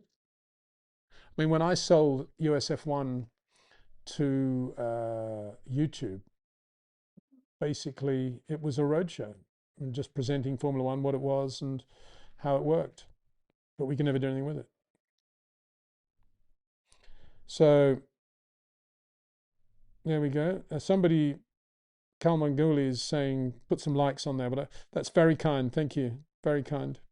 And thank you. I want to say at this point, thank you, because as I said before, there's a lot of YouTube shows out there, regardless of the subject matter, based on having two people chatting or maybe three people chatting and then having some guests and all that stuff. And we will have guests because I want to have experts who know a lot more than I do about specific things talking about the cars and the races this year. And that's what we'll be doing. But in terms of the chat, it's you guys with me, and that's what makes it. I think it makes this show unique, certainly in a motor racing sense, because it's driven by you and your interest in the sport and the things you want to talk about, and that's wonderful. Prost the goat. Okay, sorry, put that up. Peter, I've just seen Nikolov Solov driving. He's just Fernando Jr. He celebrates like Fernando, drives like him, and he's managed by Fernando too. For me, he's a favourite for the Formula 2 title this year. Well, thanks for that. I'm sure everyone will take notice of that. I will as well. And haven't had any experience with him, but if Fernando's into him, he's probably very good. And sounds great. When you say he drives just like Fernando, you mean he's got an unbelievably aggressive initial turn in? He does that with the car to unsettle it and then just lets it sink perfectly and gets through the corner with all four wheels perfectly positioned on the road. Is that what you're saying? Or are you saying he's just, I don't know, he's quick? One of the two. Anyway, just on Fernando, I think he's got a great chance to be world champion this year. I mean, if he doesn't do it this year, I don't think he'll do it again. But he's got an Adrian Newey car, Honda engines. He's got Adrian on the pit wall with him. And it's Fernando Alonso, still very, very fast. Let's see what happens there. Extreme BHP 9256. Hi, Peter. Hope you're well. I recently watched an interview with Michael Schumacher where he was talking about his ability to go into corners quickly. This confirmed him extending straights and shortening corners. Yeah. And I spoke to Michael a few times about that. And I think I was one of the few guys ever to get Michael and Ralph in the same live interview. This is for American TV. I say live, it was happening, I think it went out an hour later.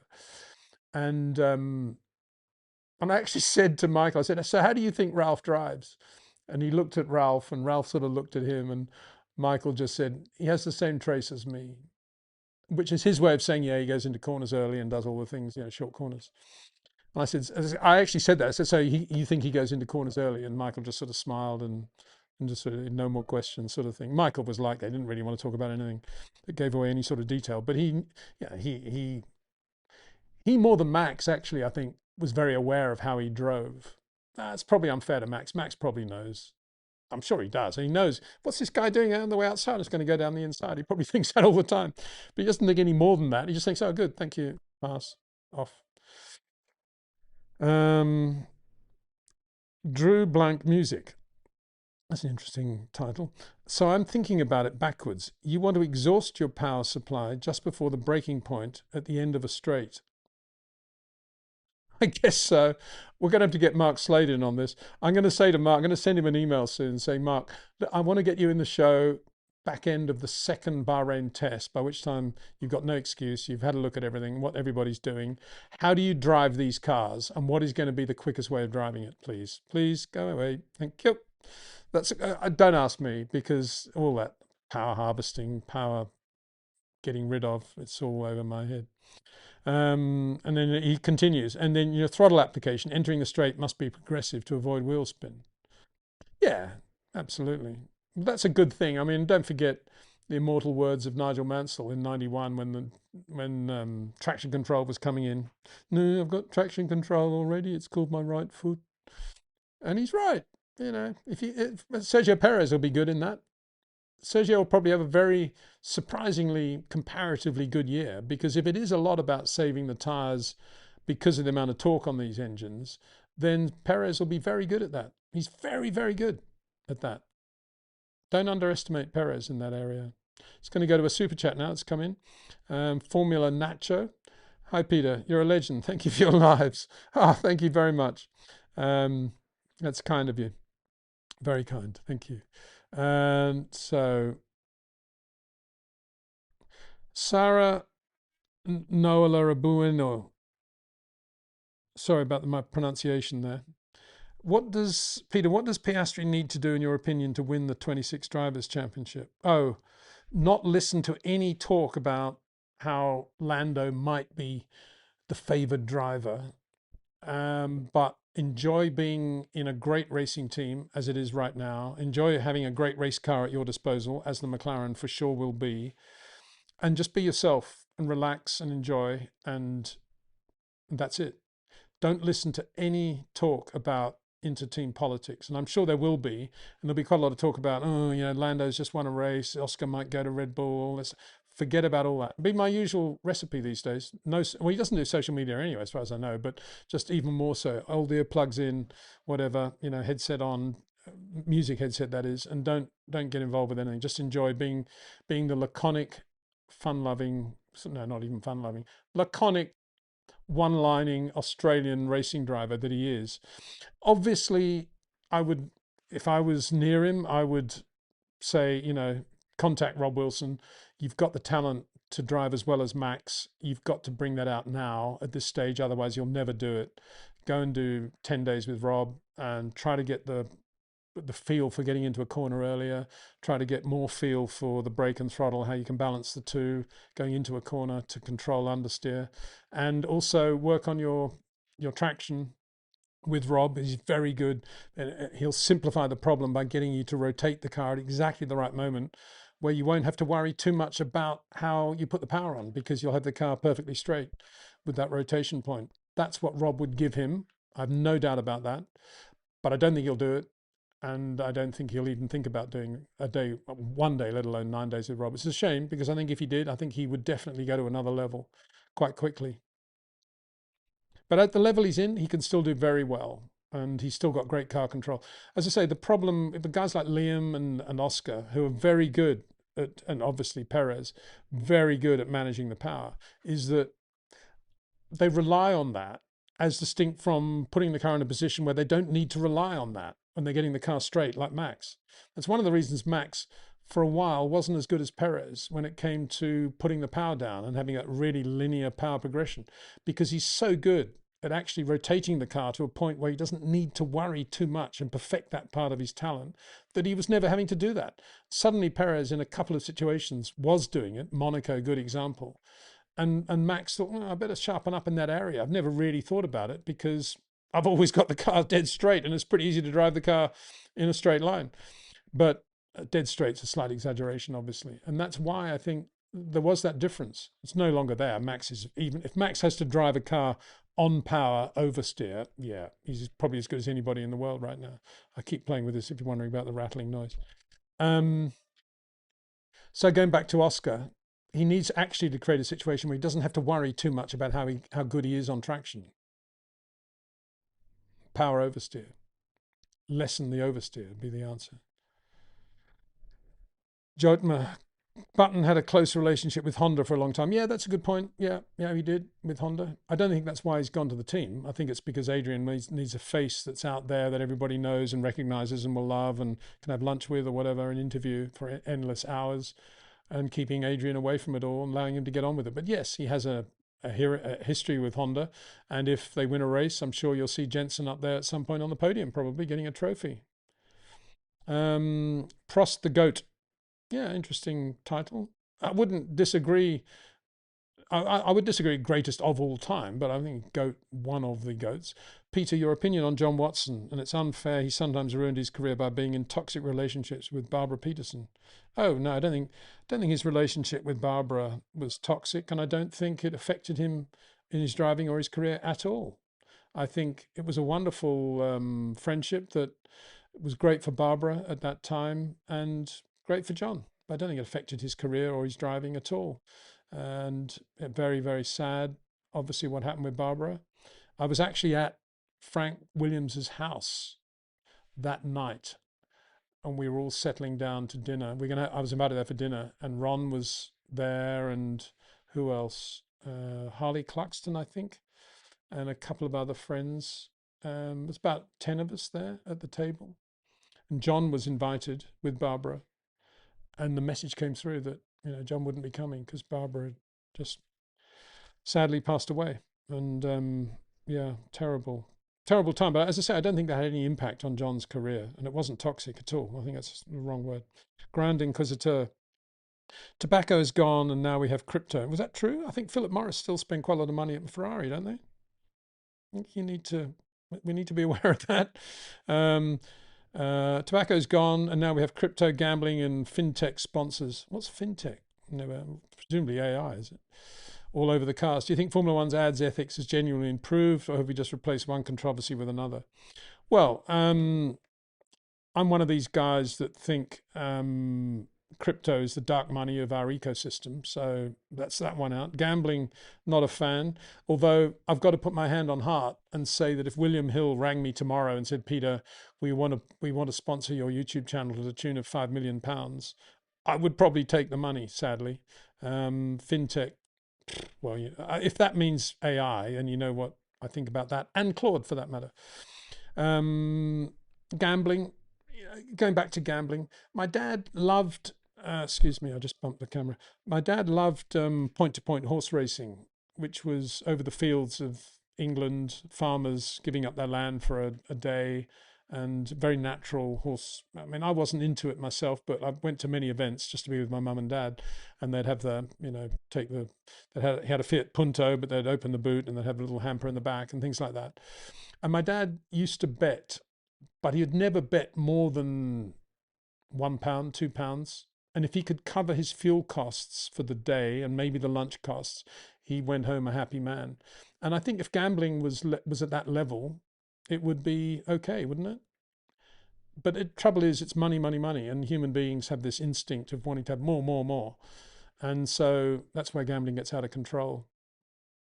I'm going back to Peter Hunt, James's elder brother, who was my accountant for a while. One of his clients, I remember when I was with him, was a professional gambler and you guys out there who know gambling know this story, probably, will know this thing probably very well. I'm thinking, well, what's the big deal about that? But for me, it was a huge deal.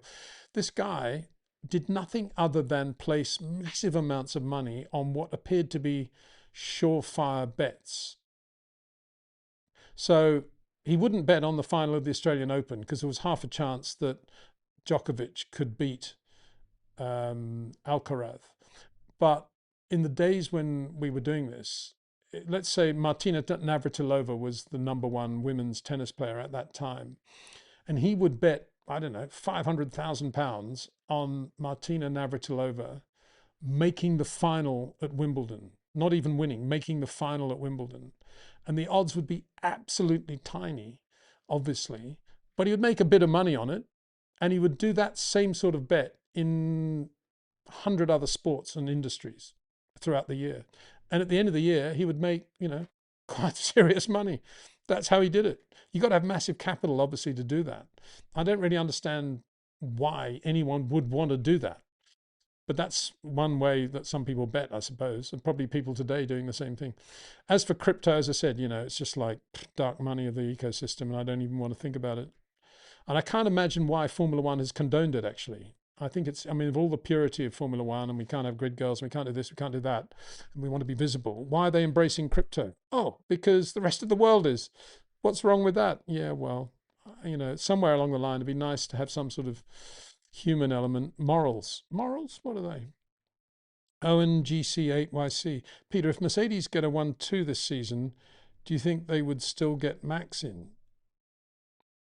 You mean for 27? Well, absolutely. There is not, as I said to Cameron, there is not a racing team on the planet Earth that wouldn't want Max Verstappen driving for it. Even Roger Penske in IndyCar or WEC would be thinking, oh, I wonder if I can get Max Verstappen. Every Formula One team would, every day. If you're not thinking that, then you shouldn't be doing the job of trying to run a Formula One team. And so you'd be thinking, I mean, Adrian will be thinking right now, I wonder if we can get Max Verstappen for 27. How will we do that? I've got to try and win a championship with Fernando and then persuade him to retire. That's what Adrian will be thinking. They'll all be thinking that. Of course, Mercedes will want him. Red Bull will wanted to keep him. Ferrari will want him. They'll all want him. They'll be on the phone all the time. He's probably got about 9 different mobile phones, depending on which team he wants to talk to at any given moment, because they're all ringing him, leaving messages for him. So yeah, Mercedes finished 1-2 in the championship, and Max Verstappen rings. Well, let's say to finish 1-2, they've got to have a pretty dominant car. Let's face it. So let's say by Monza, they're running 1-2, and it's pretty clear they're going to win the championship. You telling me that if Max rings Toto Wolff and says, Toto, I want to sign a 5-year deal with Mercedes. Let's sit down and talk money. Let's go for it. You're telling me Toto wouldn't do that? Of course he would. He'd get rid of one of those two. He'd sell off Antonelli probably to whoever, somebody would want Antonelli for sure. McLaren, Red Bull probably. I don't know. But yeah, of course those deals will get done. And they all want Max for sure. Peter, sorry if it's a trivial question from Jules Clark. What are your favorite Formula One photographs? Well, it's not a trivial question at all. It's a great question. And it's one that a bit like, all these drivers from the past and current drivers and who are the favorite. It's something you can go on for weeks, months, years to talk about. But pictures that spring to mind for me would be a shot that Michael T took at Solitude 64 of the opening lap of the non-championship Formula One race there that year. It was wet in the morning. The track was shiny wet, but it wasn't raining, and sun was just coming through the pine trees. And Jim Clark's leading the field, and as Jim in the 33 comes into the little streak of sunlight, he clicked the shutter, and there's Jim Clark in the sun and everybody else in the shadow, and he's just going through this right-hander on a gleaming wet track. So that's one of them. Another would be Peter Byrne, a shot he took on the inside of the entry to Casino Square, Massenet. He's standing on the left, where you don't actually get a lot of photographs. I don't even know if photographers can stand there today. At the top of the hill, we're coming in, it's a left-hander, and it's a shot he took of Joe Siffert in 69 actually, because it's the low wing 49, and he's coming in to Massenet, and he's got the left front wheel off the ground. He's on about that much opposite lock, and it's slightly blurred. It's just a great picture. It's just like, whoa, Seppi Siffert at his very best. No, 68. Before they put the high wing on the Rob Walker car. Okay, it was that year. I mean, all today's photographers are, there's still opportunities to be very creative, which they will all admit to if you talk to them, but there's so many areas now where they cannot go. And a lot of the pictures for me are not in the places you'd want to see the driver doing something different. They're usually head on under braking or pan shots or overhead from the garage area, things like that. And yes, you get some great stuff, but the really creative photography is, I suppose, another one for me. I'm just trying to think of the photographer. Was 67 Belgian Grand Prix qualifying, Jim Clark in the Lotus 49. I mention this because it's very unusual to see many photographs from the back end of the old Spa circuit. Most of them are around La Source, going into Eau Rouge, coming up to La Source. A lot of photographs from there. But this is a shot of Jimmy going through Blanchiment in the 49 on what could have been his pole lap, with no wings in the 49, no seat belts. The tyres are really narrow with incredible lean on the sidewalls. And he's going through Blanchiment. I don't know. I'm guessing 140 miles an hour, maybe 150 miles an hour through the right-hander. I think that was a George Bishop photograph from Autosport, but I'm not sure. Nigel Snowden, fabulous shots of Emerson Fittipaldi, 1972 Austrian Grand Prix, going through the Bosch curve, downhill, oversteer, perfect shots. And there's a picture of, who took this one? I think it's the front cover of, it's not actually the front cover of Autosport, Autocourse, but it was 73 Monaco Grand Prix, Jackie Stewart coming through the last part of Rascasse, the tight right-hander, the photographer standing on the apex of that guardrail, standing inside the guardrail on the apex of that, and Jackie's coming in with just a slight amount of oversteer, perfectly positioned car. I remember talking to Jackie about that picture, and he said, "Oh yeah, that was. If any photographs captured the perfect moment, it was that. That was that. He remembered that moment, and that it was a qualifying lap of how the Tyrrell felt at that point. I think that was David Phipps or Nigel Snowden. I think it was. So I don't know. So many pictures. Look, you can't see it now because we're in a different studio, but I've got so many books in my study. A lot of them are just photographs. Pete Darley, all the Team Lotus pictures he took of Jim Clark. And my friend Paul Hobson in Australia, that shot, the famous shot that he took of Jimmy in the Gold Leaf 49 at Warwick Farm when he's on the slight oversteer coming through the S's. Still one of the great photographs in my opinion.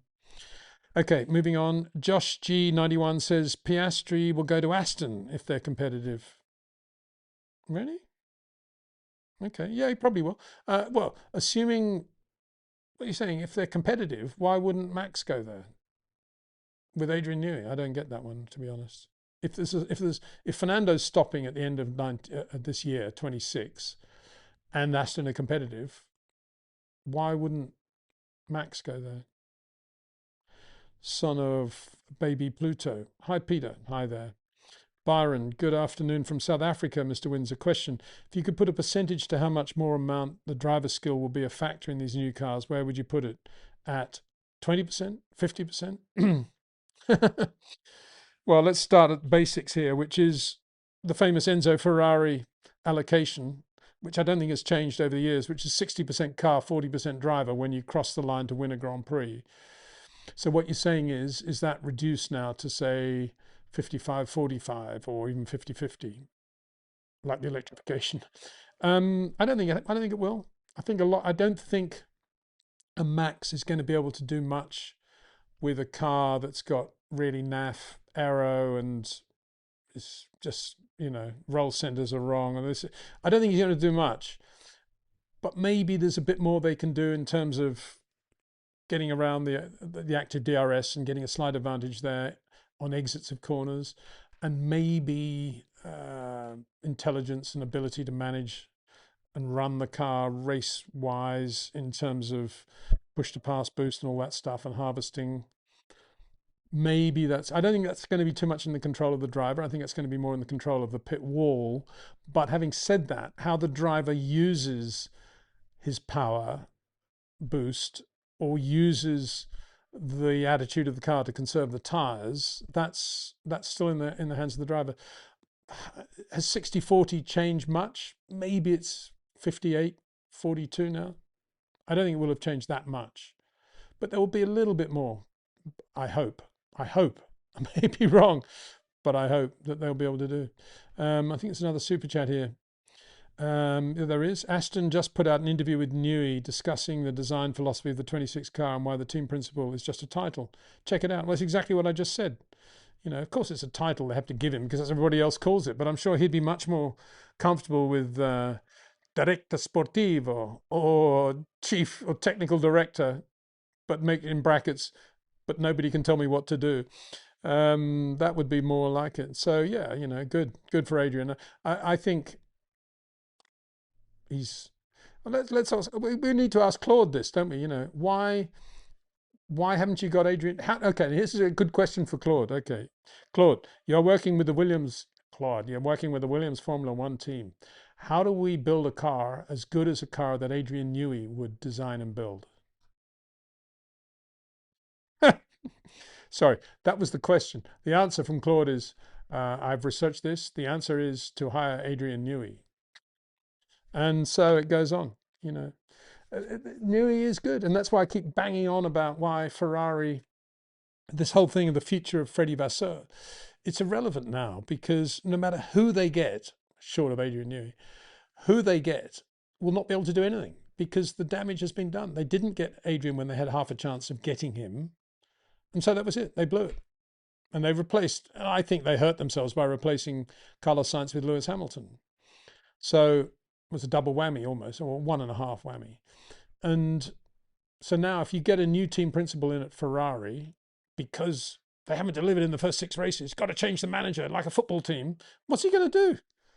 If he can't bring an Adrian Newey and all his team with him, well, you might as well stay with exactly what you've got. And if you're going to stay with exactly what you've got, how's he going to do a different job to Freddie Vasseur? It doesn't make any sense to me at all. It's just people trying to think that Formula One is like football or some other industry and that things aren't happening. You've got to change the guy at the top. Well, they should have changed the guy at the top when he didn't get Adrian Newey. Simple as that. And that's probably John Alcon and not Freddie Vasseur, if you think about it. So, Josh G says, I think McLaren will be on the podium, but Mercedes will be back. Well, I think McLaren will be on the podium as well. I think anybody that thinks McLaren isn't going, there's a good bet for your man with 27 million to put on every bet today. I'm going to bet that at some point in 2026, McLaren are going to be on the podium. Yeah, what are the odds you're going to get for that? Red Bull engine is technically a Mercedes engine. Same theory, blueprint? Don't think so. I think, well, in that these engines are all relatively templated and they're all basically defined by the regulations in a number of ways, key ways, yes, but in their, in the way that Red Bull have gone about building this powertrain and doing this engine, no, not a Mercedes engine. There'll be many differences in there for sure. So, yeah, and I'm sure the electrification side of it's probably a bit different as well. No, it's definitely their own Red Bull powertrain engine. Josh G says the Red Bull is an evolution of the Honda, technically a Honda engine. Well, can't win you. Poor old Red Bull powertrain. Give them credit. They've got to be. They are what they are. What are you saying? You're not allowed to have any clones out there. But next we'll be saying that Haas build their own car. Come on, we all know that's a Dallara. And what are Aston Martin doing with a Honda engine anyway? I thought they're supposed to be a big car company doing their own engines. At least Red Bull are doing their own engine. So anyway, there you go. Now Jotma says India shouldn't bring Formula One back unless they can find private companies to pay for it. This includes not giving tax benefits to Formula One. Giving out tax benefits equals spending tax money. Well, yeah, I mean, I don't think anybody disagrees with that. The question is Formula One doing enough in India to promote the sport to the point where private enterprise is going to want to get behind the Grand Prix and put it on and spend trillions to do so? My answer is no. I don't recall, may be wrong here, but I don't recall seeing either McLaren driver or Max or Lewis or Charles in India over the closed period between the 2 seasons, promoting Formula One and doing lots of charity events and doing all they could to make it happen. I don't recall lots of promotions by Formula One in India to make it all happen. Being facetious, of course, because there was absolutely zero. So, just to expect money in India to suddenly make the race happen, of course, is ludicrous. Um, Lots of discussion about all these powertrains. Yeah, of course, all the powertrains are kind of interrelated in terms of engineers that are involved and so forth. But they are, given their credit, they are what they are. Red Bull powertrain is a Red Bull powertrain engine. The page number, super chat. Thank you very much indeed. If you can change one rule in Formula One, what would it be? No DRS would be mine. But thank you for the question. What else? Going back to the top of my thing here now. Okay, here's another one there's another super chat from Miran DD9. Mark Slade chats are amazing. Yep, he's going to be back soon with us. Was surprised when he said K-Mag is the late breaker, not the short corner guy. Yeah, well, that's right. I mean, K-Mag is super late breaker. I mean, he does have, and I think I've made this point before, but I'll repeat it. He does have certainly the finesse and the suppleness to be a short corner driver. It's no doubt he has all those things, those ingredients you need in order to be able to drive the way Max drives. But he's never really developed those. And I don't know why, really. I think he's just a bit, what's the right word? I mean, he did quite a lot of work with Rob on the verge of his cusp of his Formula One career, and then he just stopped doing stuff. And in a way, he's probably a victim of going so well in his first race for McLaren in Melbourne, and like many drivers, thinking, "Oh, well, I got it sussed now. I know how to drive."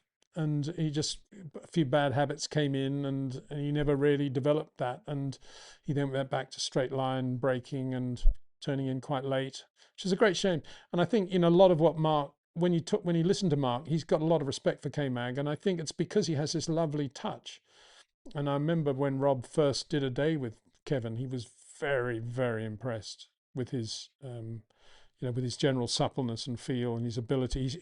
It wasn't that at that time he was super quick. He just said he's got enormous potential, this guy, and I don't think he ever did it. So he never realized his potential. Didn't have quite the same philosophy as many others, I think. So, where are we going now? A lot of chat going on between them. I'm just trying to have a look. JPS78, we have one from you. Here's your second question, Peter. Do you think Audi's success with their diesel Audi R10 TDI Le Mans prototype gives them an advantage with building high torque cars?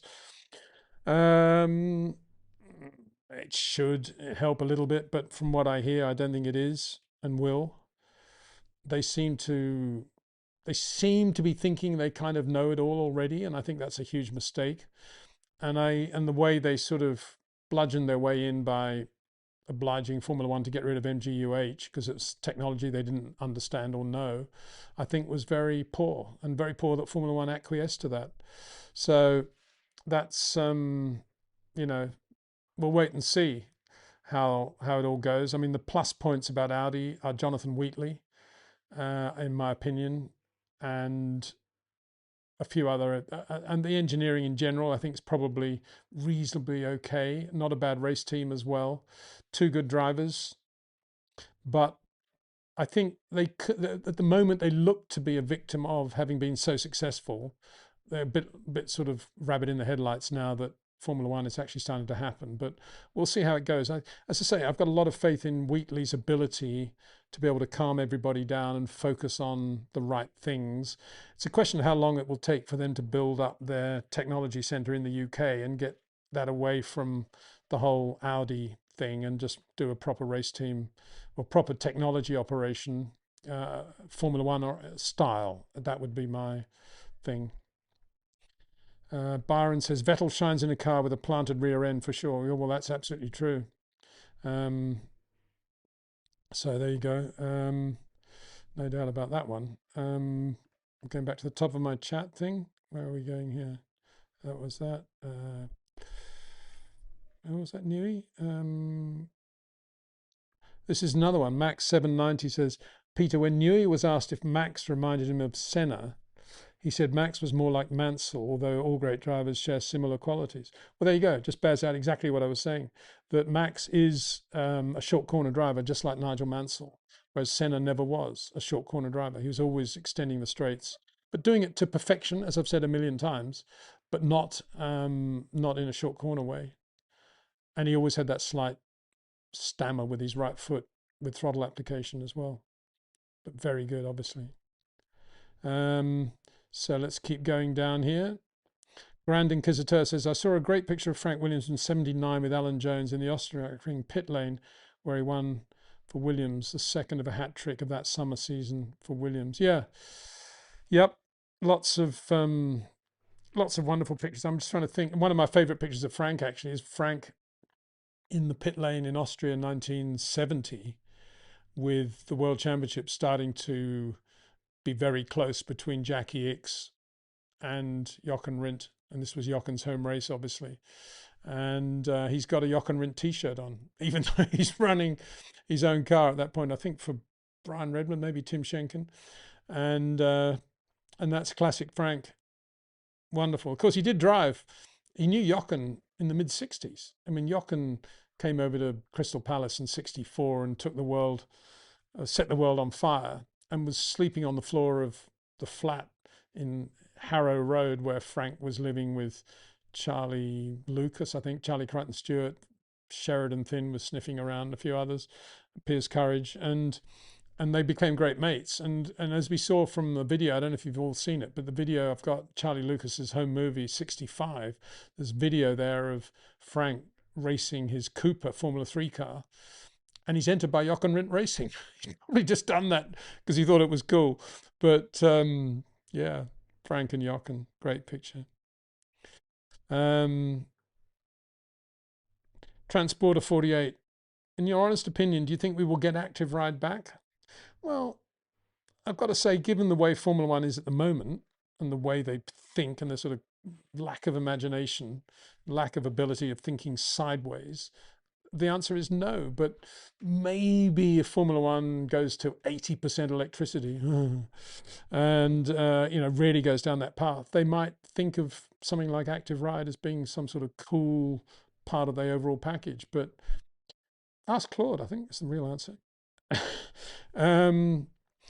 Ivan Borg, this is a very good question. Ivan Borg says, hi Peter, has your opinion of the new rule change set changed after seeing the cars roll out in Barcelona? It has a bit. There seems to be more of a correlation between the 25 cars and the 26 cars in terms of building blocks and what the teams are doing than I thought there would be. It's not a completely clean sheet of paper. And so the teams that didn't have all the questions answered correctly in 25 will still struggle with those questions in 26 probably, or will have taken a guess on how to solve them. And the teams that did have all their ducks in a row in 25, McLaren particularly, will have, by definition now, I think from what we've seen, will have a pretty good car in 26. Even if they got a couple of things wrong, their basic car will still be very good. I didn't think that would be the case, but I'm wrong there. Emmanuel says, Peter, would you advise Oscar to take no prisoners this year? I think that's what ruined his 25 championship. Thanks and love the show. Ruined his 25 championship was, yeah, I mean, he had that terrible weekend in Baku when he stalled at the start and then had the crash on the opening lap trying to get through the pack. So that was that. And then he had the race afterwards, was the race when Lando, in his opinion, went deep down inside him in a way he shouldn't have done, forcing Oscar to take avoiding action. And then Oscar kind of detuning himself for the rest of the race and thereafter for about 5 or 6 races. And so what you're saying is that's what lost him the championship and he should take no prisoners. So really what you're getting around to saying is if the two McLarens are on the front row at the Australian Grand Prix and Oscar's on the pole, but Lando for some reason makes a slightly better start and is down the inside, should Oscar brake a little bit earlier and let Lando go, or should he stick to the racing line going into the first corner and just assume Lando's going to brake? And even if Zach has said a million times, whatever you do, guys, this is the first race, don't run into one another. We need the data from the cars, or whatever he's going to say. Do you think that Oscar will do that. I don't think he will. I think he'll still back off and protect the moment and allow both cars to go through trouble free, I think. As I say, for me, the way for Oscar to approach this year is not necessarily to be taking no prisoners on the track. It's more that he needs to stop all the noise outside him, which is saying Lando's got the advantage, they're favouring Lando, and just focus on his own side of the garage, which is kind of the same advice I'd give to any driver, really. But I think Oscar's more prone to trying to be a part of the glad, happy McLaren team because that's how the team is. And I think he needs to get away from that and be Oscar Piastri Racing Limited and do the job for Oscar Piastri, but not necessarily on the track by taking Lando out. I think it can only end in tears for everybody, really. Anyway, I've got to the end of this live stream now because it's 1 o'clock in Spanish time and I've got to get on with some other things. I did this because I did the Tuesday date because I felt that there's a lot of heat building and everybody's hair's catching fire with the new season beginning, and we're all anticipating how it's going to go and wondering how it's going to go. So my plan was to do this, see how it went, to do it today. And there seems to be a massive support from all you guys. Lots of questions I'm not getting to. You missed my question again, Brian McClendon. Let me see if I can find it. I'll scroll upwards, Brian. What is it? If you're going to say you've missed my question again, at least repeat the question so I can easily go to it. What is it? I haven't found it yet. Anyway, what I was getting around to saying was I'm going to do another one this week on Thursday. So we'll do Tuesday and Thursday live streams because I know there's a lot and I want to get to it, try and get to everybody's questions. It's not easy to do that. And don't give me a hard time, please, if I don't. It's purely trying to manage it. And I've got, Brian's a good example. I didn't get to his question, but I'm scrolling upwards. Can't see the question, Brian. Sorry. So please re-ask it. All I can say, and then I will be. We'll do another live stream at this time on Thursday, 11 o'clock Spanish CET time, Central European time, and we'll do more. And then we're going to have more and more probably as we go to Bahrain. We'll get Scarbs in. We'll get Mark Slade in, and it's going to be brilliant. Looking forward to it all very much. Cloverly says, Peter, you have a 4-ball book for the first tee. Which 3 people from Formula One are joining you for 19 holes? Oh, well, that's good. Good question to end on, isn't it? I would have, Lando's pretty good, isn't he? Carlos Sainz is pretty good, so there's 2. Third one, who's quite good at golf? Nigel, really. I'd have Nigel and Lando and Carlos. Be good fun, wouldn't it? What a 4-ball that would be. I wouldn't be in very good shape. I'd let Jack, my son, do it then, actually. He'd be, he's comfortably shooting under 80 now, so he's doing well. All right. Thank you so much, everybody. Sorry if I haven't got to you, but we will be back Thursday with another live stream. So don't despair. Don't give me a hard time. And look forward to that very much. Wherever you are, stay safe. Have a good week.